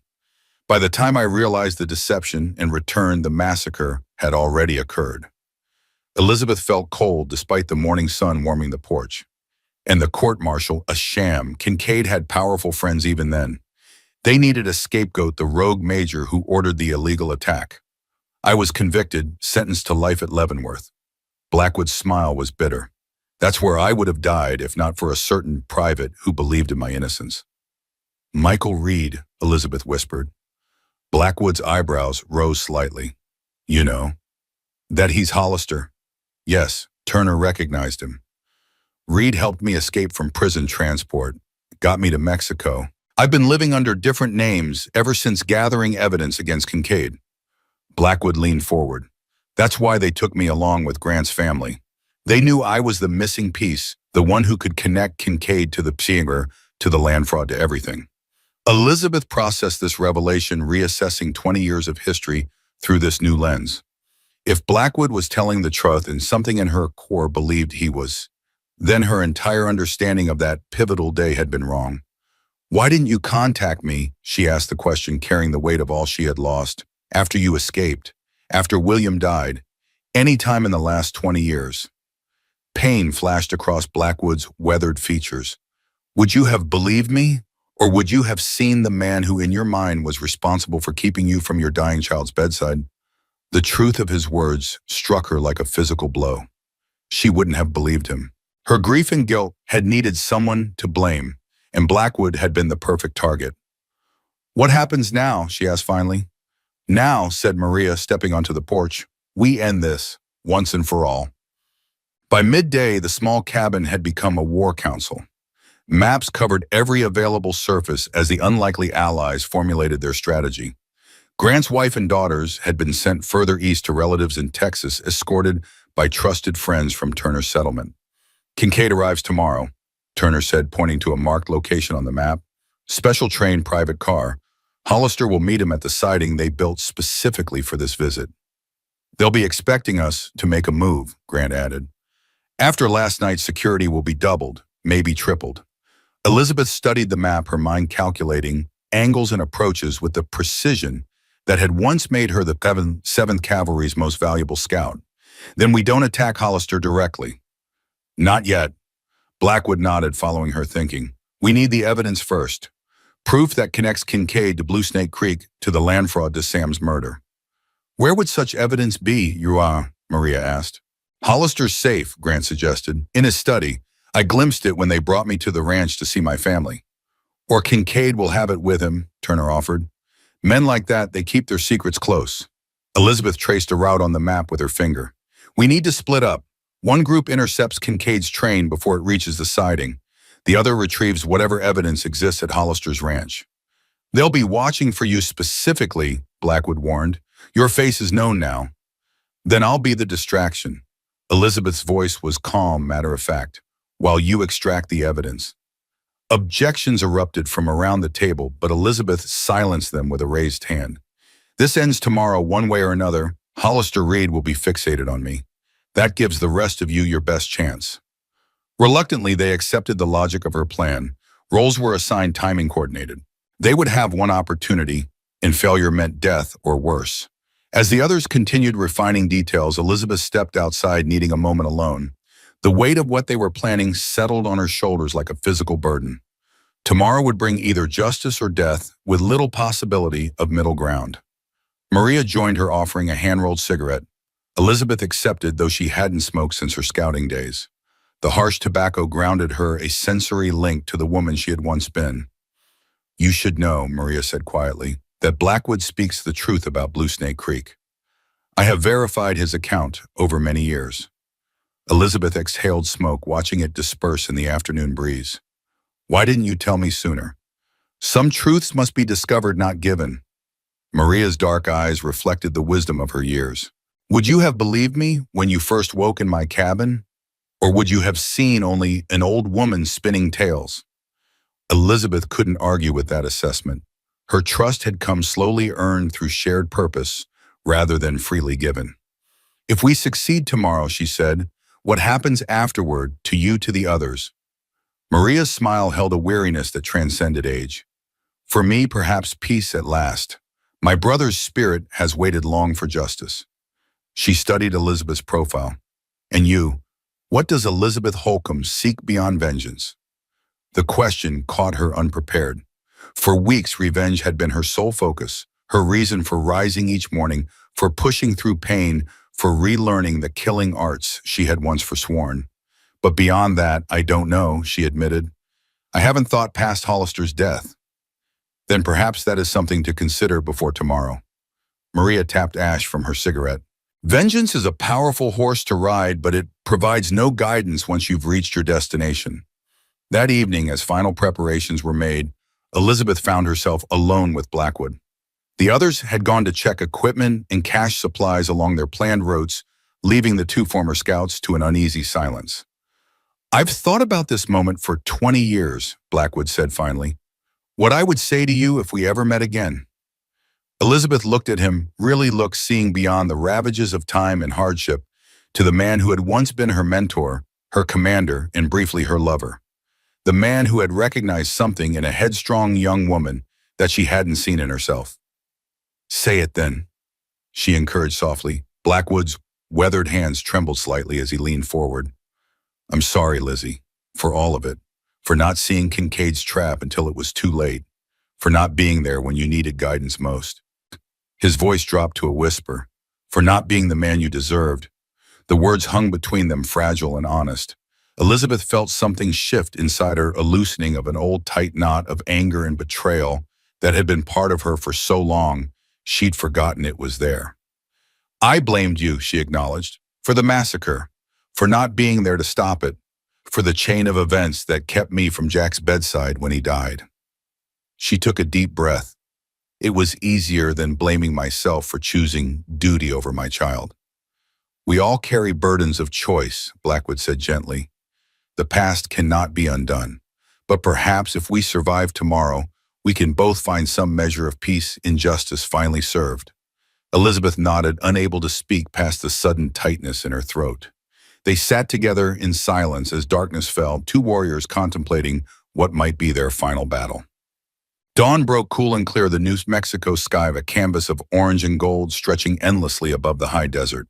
Elizabeth stood alone on a ridge overlooking the railroad siding where Kincaid's private train would arrive in less than 2 hours. She had dressed with care, not in the men's clothing that she'd worn for weeks, but in her old cavalry uniform, meticulously preserved all these years. It was tighter than she remembered, the blue wool faded with age, but the brass buttons still caught the morning light.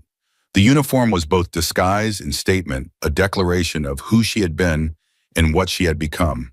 Her hair, dyed dark during her recovery, now showed its natural auburn streaked with silver. She wore it pulled back severely the way she had during her scouting days.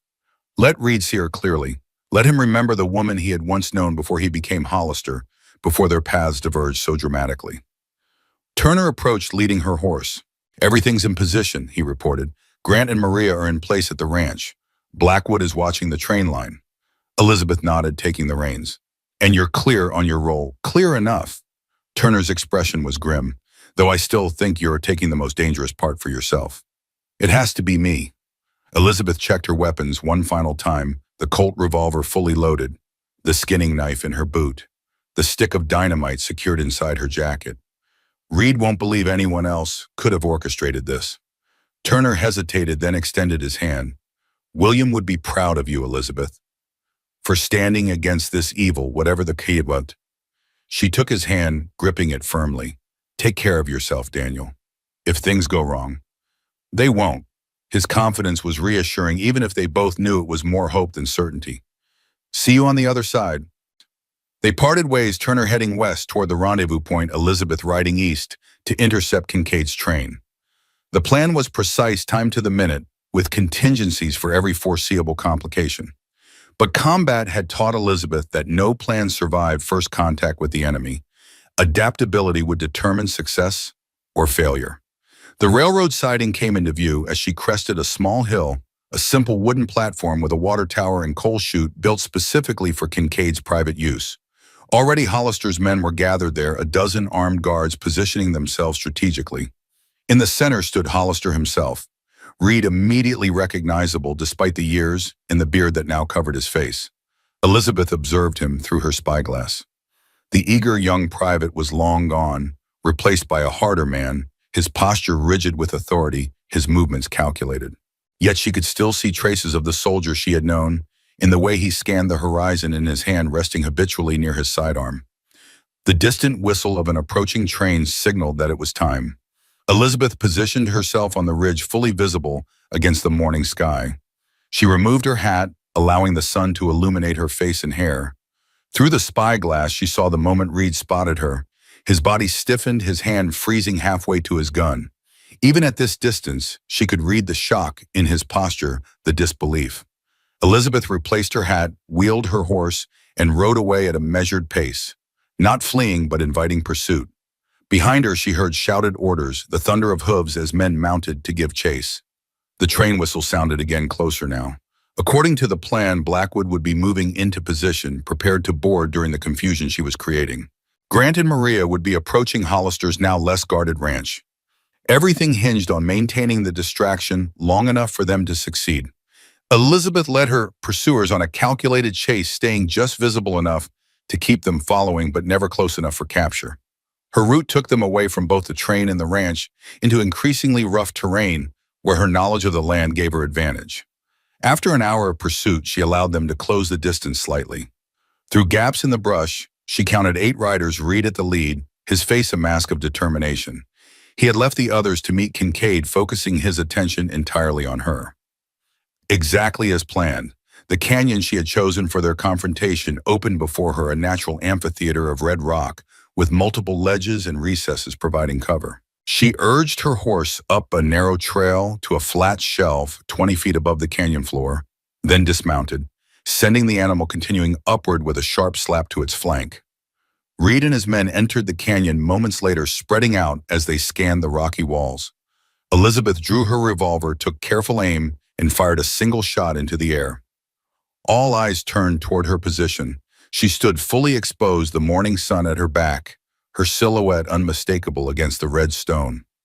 "Hello, Michael," she called, using his true name. "It's been a long time."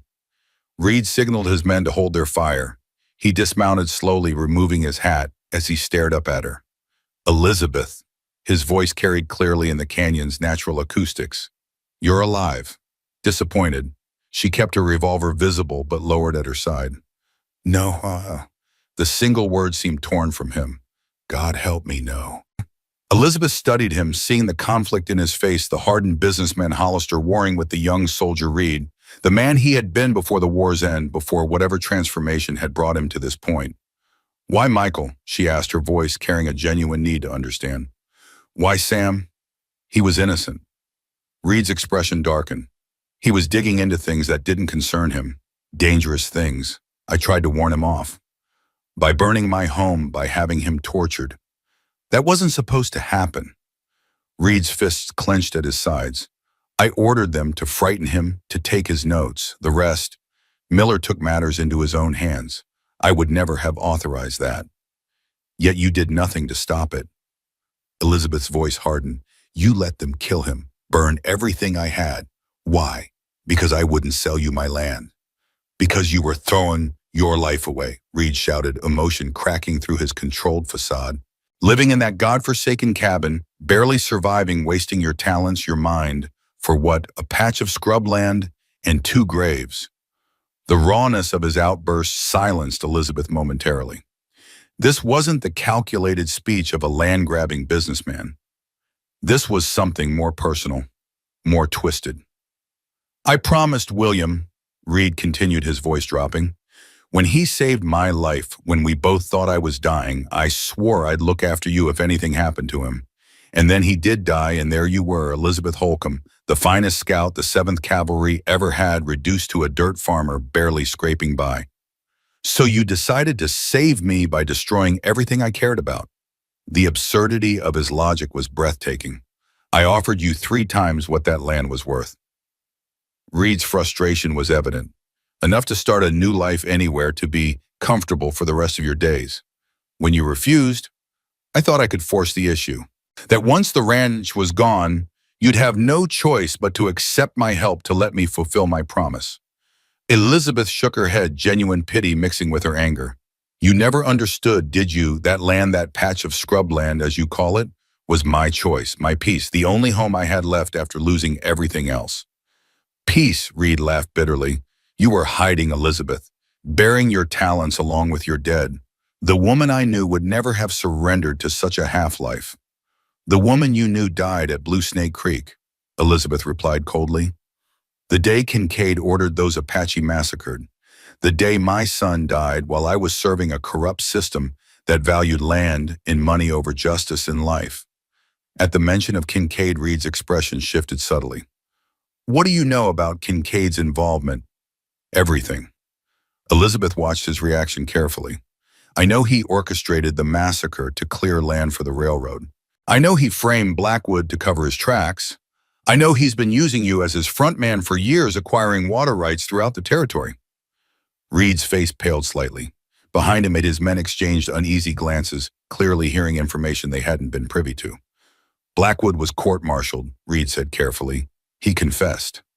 Blackwood is alive, Elizabeth countered, and by now he's boarding Kincaid's private train with evidence that will hang you both.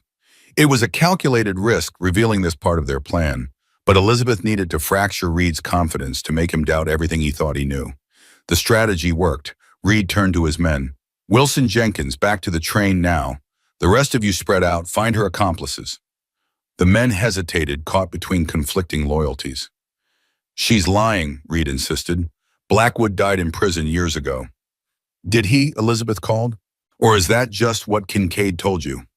How many other lies has he fed you over the years, Michael? How many times has he used you to do his dirty work while keeping his own hands clean? Doubt rippled through the men. One of them, a grizzled veteran with a lieutenant's bearing, spoke up. Boss, maybe we should follow your orders. Reed's composure was cracking. He drew his pistol, pointing it at Elizabeth.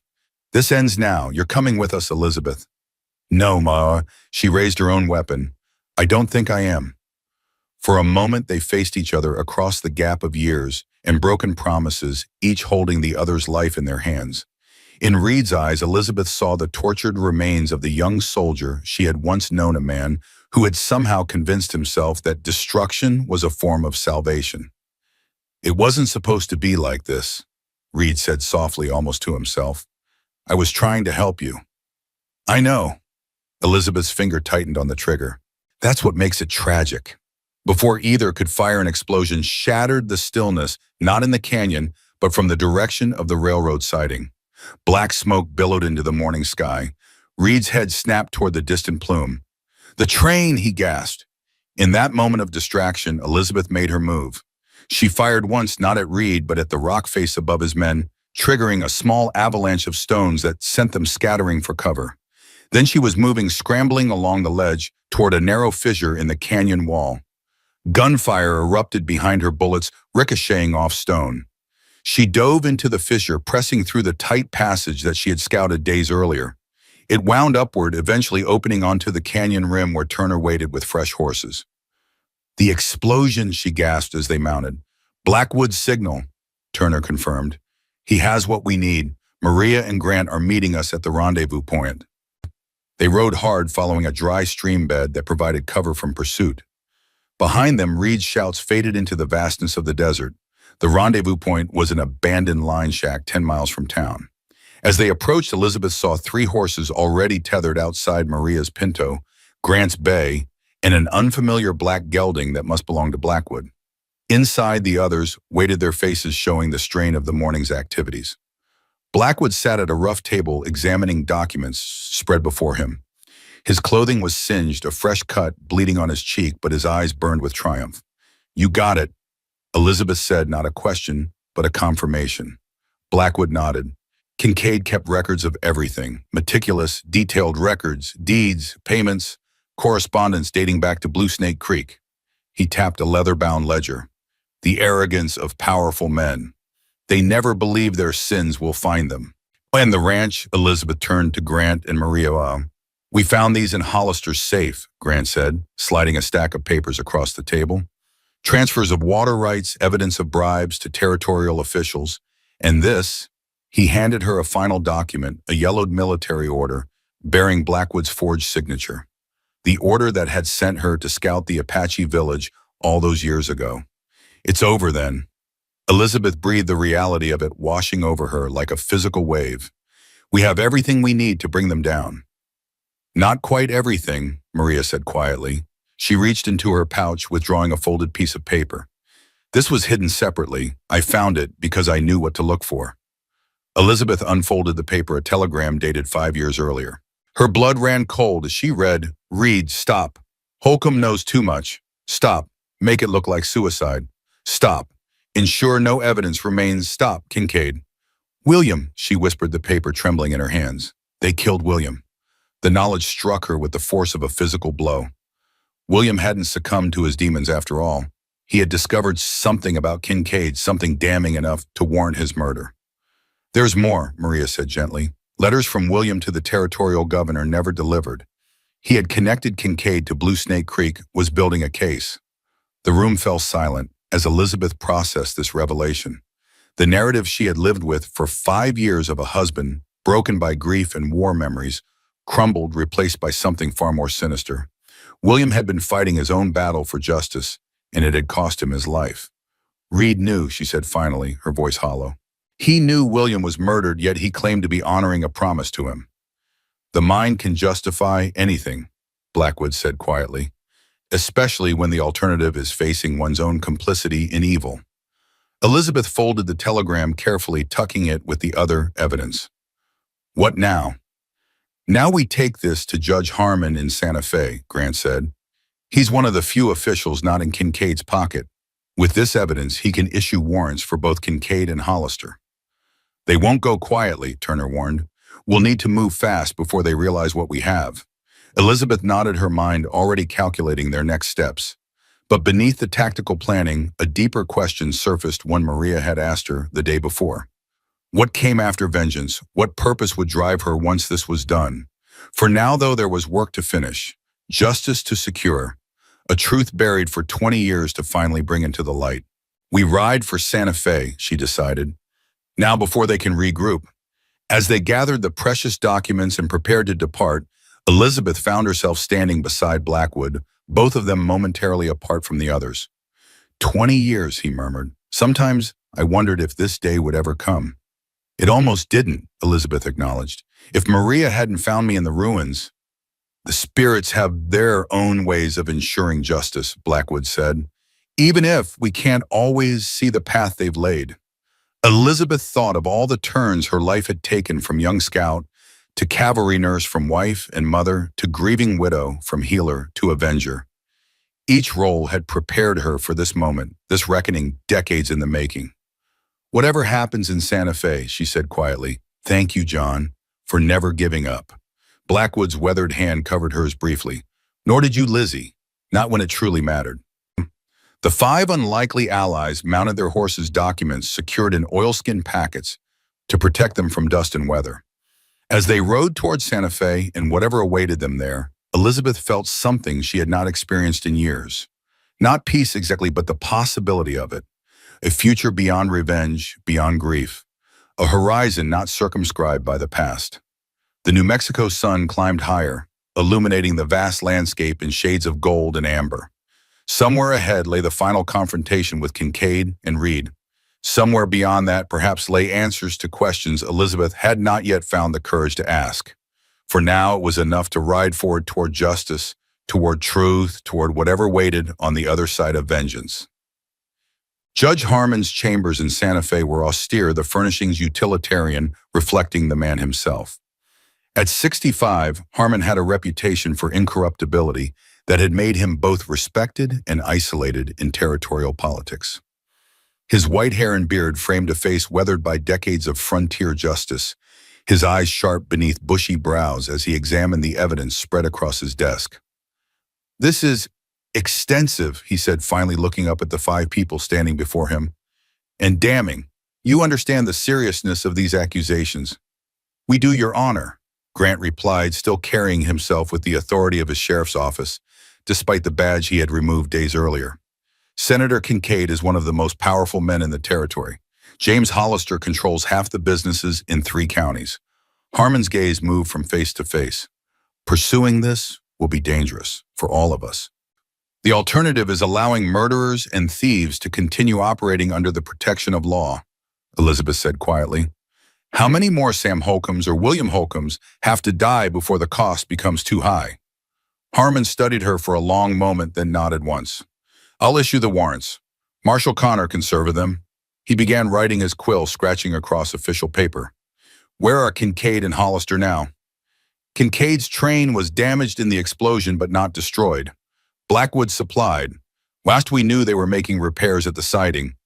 They'll likely proceed to Hollister's ranch once it's serviceable. Then that's where we'll find them. Harmon signed the warrants with a flourish. I'll summon Connor and his deputies. You should remain here where it's safe. Elizabeth exchanged glances with her companions. None of them had any intention of staying behind, and Harmon knew it. He sighed, recognizing the futility of his suggestion. At least wait for proper authority, he amended. Connor is a good man. He'll do this by the book. They agreed reluctantly. After Harmon left to send for the marshal, the 5 allies waited in the anteroom, tension building with each passing minute. Elizabeth found herself by the window watching the busy street below, where people moved about their day, unaware of the history being written above them. What will you do? Maria asked softly, joining her. After. Elizabeth had been considering that question with increasing frequency. I'm not sure, she admitted. The ranch is gone, my old life with it. You could rebuild. Perhaps. Elizabeth watched a group of children playing in the dusty street. Or perhaps it's time for something new. Before Maria could respond, the door burst open. Marshal Connor stood there, his face grim. Judge Harmon's been shot, he announced without preamble. Assassin got him as he left the building. The news hit like a physical blow. Is he alive? Grant demanded. Barely. Doctor's with him now. Connor's hand rested on his sidearm. One of my deputies caught the shooter. He talked fast when we applied pressure. Said he was hired by Hollister's men. They know you're here, know what you have. Elizabeth's mind raced. The warrants? Signed and legal. Connor produced the documents from inside his coat. I'm still serving them, but now we go in hard and fast, no more waiting. Turner moved to the window, scanning the street below. We need to assume they have men watching the building. Our horses at the livery will be guarded. My men have secured a wagon out back, Connor said. We can move the evidence that way, less conspicuous than riding out. Elizabeth nodded. How many deputies can you spare? 4 plus myself, all men I trust completely. 10 against however many Hollister has gathered, Blackwood calculated. Not favorable odds, but we faced worse. They moved quickly, transferring the precious documents to a locked strongbox that Connor provided. Within minutes, they were in the enclosed wagon, Connor driving, while his deputies followed on horseback. Elizabeth and her companions sat among crates of supplies that provided both cover and concealment. As they cleared the outskirts of Santa Fe, Connor spoke over his shoulder. Word is Kincaid's train reached Hollister's ranch 2 hours ago. They'll be fortified, expecting trouble. Good, Elizabeth said grimly. Let them expect it. Fear makes men careless. The journey to Hollister's ranch passed in tense silence, each person lost in their own thoughts, preparations, prayers. Elizabeth found herself remembering all the steps that had led to this moment, from the young woman who had followed her brother to war, to the scout who had trusted the wrong commanders, to the widow who had tried to escape her past, to the avenger who had emerged from the ashes of her burned home. Full circle in a way, but with wisdom hard-won through suffering. They stopped a mile from the ranch, concealing the wagon in a stand of junipers. Connor and his deputies conferred with Turner, planning their approach. Elizabeth checked her weapons one final time, the familiar ritual calming her nerves. They'll expect us to come in force, Connor decided. So we split up. My deputies and I will approach from the front, presenting the warrants formally. Create a distraction. While we enter from the rear, Turner finished, through the same route we used to rescue Grant's family. The plan was sound, if dangerous. Elizabeth, Blackwood, Turner, Grant, and Maria would constitute the smaller, more mobile force tasked with locating and securing Kincaid and Reed, while Connor's official party occupied the ranch's defenders. As dusk approached, they moved into position. Elizabeth felt the familiar clarity that always preceded combat senses, sharpening extraneous thoughts, falling away, focus narrowing to the objective. She wore her cavalry uniform again, a deliberate choice. This was no longer about disguise or subterfuge. This was about facing the past directly, claiming both its burdens and its power. Connor's party approached the ranch openly, badges visible, warrants held aloft. From their concealed position, Elizabeth and the others watched as guards emerged from the house and outbuildings, forming a defensive line. Now, Turner whispered. They moved silently through the gathering darkness, using the distraction to approach the rear of the property. The servants' entrance they had used previously was now guarded, but Maria identified a root cellar door that offered alternative access. Grant and Turner subdued the lone guard without raising an alarm. Within moments, they were inside the main house, moving through dimly lit corridors toward the study where Hollister conducted his business. Voices drifted from behind closed doors, raised in argument, tension evident even through the heavy wood. Completely compromised, Kincaid was saying, his cultured Eastern accent and unmistakable. Your sentimentality has jeopardized everything we've built. She was supposed to be dead, Reed's voice replied, defensive yet strained. The fire, yet here she is very much alive and systematically dismantling our operation. Kincaid's voice rose sharply. And now this business with Blackwood, a man who should have died in prison 20 years ago. Elizabeth exchanged glances with Blackwood. Both had their weapons drawn, positioned on either side of the door. Grant, Turner, and Maria had secured the adjoining rooms, ensuring no interruptions. With a nod from Elizabeth, Grant kicked the door open. They surged inside, weapons leveled. The study was opulent, lined with leather-bound books and expensive furnishings. Senator Wallace Kincaid stood behind a massive desk, his silver hair and patrician features lending him an air of authority, despite his current predicament. At 65, he remained an imposing figure, his tailored suit and gold watch chain speaking of wealth and influence. Reed Hollister stood by the fireplace, a glass of whiskey in his hand. He showed less surprise than Kincaid at their entrance, as if he had been half expecting this confrontation all along. Federal marshals outside with warrants for your arrests. Elizabeth announced, her revolver trained on Kincaid. This ends now. Kincaid's composure was remarkable. He smiled thinly, setting down the paper he had been holding. Mrs. Holcomb, we meet at last. And Major Blackwood risen from the grave, I see. You always did underestimate your opponents, Colonel, Blackwood replied, using Kincaid's former rank deliberately. A failing that's finally caught up with you. Reed set his glass down carefully. Elizabeth, don't. Her voice cut like a blade. Don't say my name like we're Still friends, not after what you did to Sam. Something flickered across Reed's face, guilt perhaps, or simply recognition that certain lies had reached their end. I never ordered Sam's death, he said quietly. That was Miller acting on his own. Yet you did nothing to stop it, just as you did nothing when Kincaid ordered you to murder my husband. The accusation hung in the air between them. Reed's face paled slightly. How did you— We found the telegram, Elizabeth said coldly. William didn't commit suicide. He was investigating Kincaid just as Sam was. And you killed him, made it look self-inflicted. The man whose life you supposedly valued so highly that you'd destroy everything I love to save me. Kincaid laughed, a sound devoid of humor. Oh, this is rich. Reed, you sentimental fool. Did you really think you were helping her? Protecting her, he shook his head. This is why I maintain professionals, not friends. Less messy. Shut up. Reed snapped, his carefully constructed persona cracking. You don't understand what— I understand perfectly, Kincaid interrupted. You've been in love with this woman for 20 years. Too cowardly to act on it directly, too obsessed to let her go. So you constructed this elaborate fantasy where destroying her life somehow equated to saving her. He turned to Elizabeth. You should be flattered, Mrs. Holcomb. Few women inspire such devoted lunacy.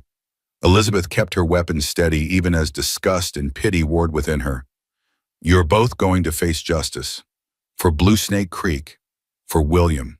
For Sending. For every life you've destroyed in the name of profit. Kincaid's smile never wavered. Am I— You have documents, certainly, perhaps even testimony, but you're forgetting something crucial. He reached slowly into his jacket, extracting a small derringer. I still have friends in very high places. Judges can be replaced. Witnesses silenced. Evidence lost. Don't try it, Blackwood warned, his own weapon centered on Kincaid's chest. Or what, you'll kill me. Kincaid laughed again. You had your chance 20 years ago, Blackwood. You chose your precious honor instead. That's why I won then, and why I'll win now. You're wrong, what Elizabeth said quietly. You've already lost. Even if you somehow escape this room, the evidence is secured.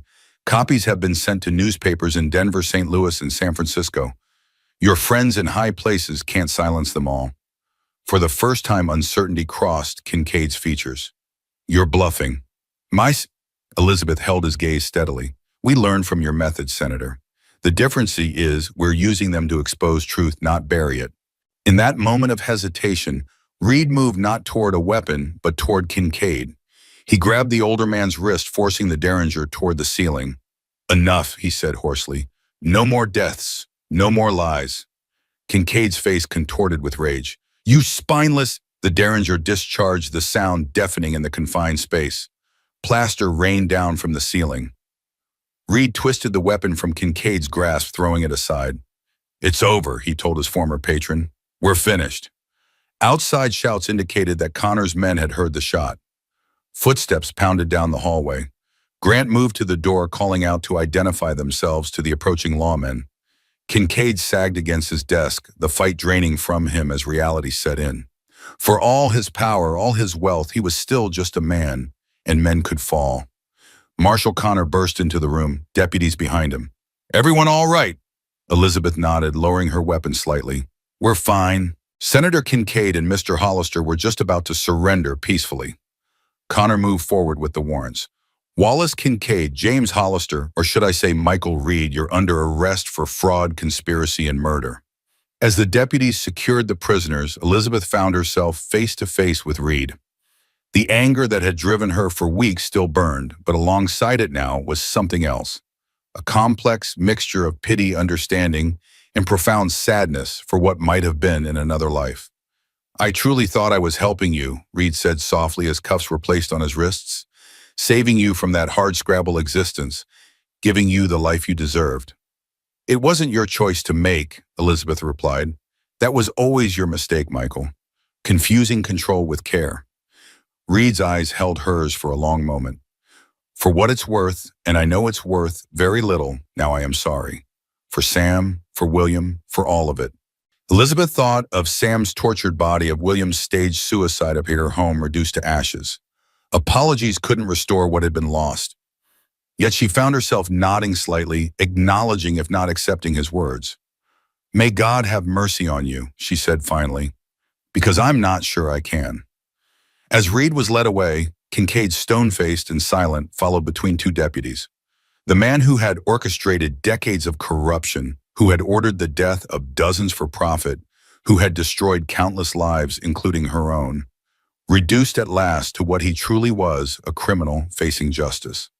Outside the ranch yard had become a scene of organized chaos. Connor's deputies secured Hollister's men, most of whom surrendered without resistance once they realized their employer was in custody. Lanterns illuminated groups of confused workers, hired hands who had known nothing of the larger schemes. Elizabeth stood on the porch watching it all unfold. Maria joined her, her expression serene in the lamplight.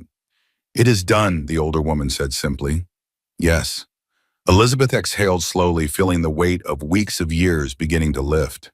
"It's done, Mokost." "And yet," Maria observed, "you do not seem at peace." Elizabeth considered this. The driving need for vengeance had been satisfied. The truth had been revealed. Justice would be served through proper channels. Yet something remained unresolved within her. "I've lived with anger for so long," she admitted. "First at Blackwood, then at myself, then at Reed and Kincaid. I'm not sure I remember how to live without it." Maria's weathered hand covered hers briefly. "The path forward is rarely clear until we begin walking it." As dawn broke over the New Mexico landscape, Elizabeth Holcomb stood at the graves of her family, William, Jack, and Sam, buried side by side on the hill overlooking what had once been their ranch. The charred remains of the house and barn were visible in the distance, stark reminders of all that had been lost. Yet spring had come to the valley. Wildflowers pushed through the blackened earth where the garden had been. Nature, indifferent to human tragedy, continued its cycles of death and renewal. Elizabeth knelt, placing fresh flowers on each grave. From her pocket, she withdrew her cavalry badge, worn and tarnished with age. She set it gently on Jack's small marker. "I'm sorry I wasn't there," she whispered to her son, "but I hope I've made it right in some small way." Rising, she turned to where her companions waited at a respectful distance, Maria Turner Blackwood and Grant. Each had lost something in this long struggle. Each had found something, too, in the bees forged through shared purpose. Kincaid and Reed were in custody in Santa Fe awaiting trial. The evidence against them was overwhelming. Justice would be served even if it came decades too late for some of their victims. "What now?" Grant asked as she rejoined them. Elizabeth looked out over the valley, seeing it not as it was, but as it could be.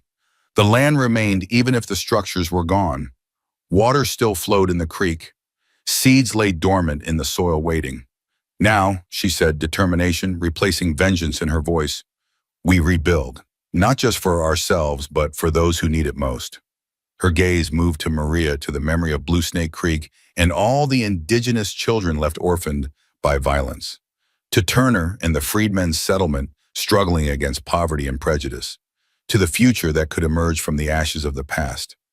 "This land has seen enough blood," Elizabeth continued. "Perhaps it's time it nurtured something new instead." In the months that followed, the Holcomb Ranch was indeed rebuilt, not as a private home, but as a school for children who had nowhere else to go. Apache and Navajo children left parentless by conflict. The children of freedmen seeking education denied them elsewhere. Orphans from the growing settlements, regardless of origin. Elizabeth taught healing arts and survival skills. Maria shared indigenous knowledge that might otherwise have been lost. Turner constructed buildings and taught trades. Grant, reinstated as sheriff, ensured their protection and helped navigate the changing legal landscape. In Blackwood, his name finally cleared, dedicated his remaining years to documenting the true history of the frontier, not the sanitized version found in Eastern newspapers, but the complex, often painful reality of a land in transition. The trial of Senator Kincaid and James Hollister became national news, exposing decades of corruption and leading to reforms in territorial governance. Reed's testimony against his former patron, while self-serving, helped ensure that Kincaid would never again walk free. On a crisp autumn day, Elizabeth stood on the porch of the new schoolhouse, watching children of diverse backgrounds playing together in the yard. The sound of their laughter carried on the wind, a counterpoint to the ghost that still sometimes walked her dreams. Maria joined her, the silver in her hair catching the sunlight. "Your son would be proud," she said simply. "All of them would." Elizabeth nodded a peace she had not felt in decades settling over her. The oath she had once sworn never to use her skills to harm another human being had been broken by necessity. But in its place, she had found a new purpose: to use those same skills to heal, to protect, to build rather than destroy. The children called to her, eager to show her a rabbit they had spotted near the creek. Elizabeth smiled, stepping down from the porch to join them. Behind her, the past, with all its pain and loss. Before her, the future, uncertain, but filled with possibility. She had been a scout, a nurse, a wife, a mother, an avenger. Now finally she was simply Elizabeth Holcomb, a woman who had walked through fire and emerged transformed but unbroken. The cavalry scout was laid to rest at last. In her place stood a builder of new beginnings.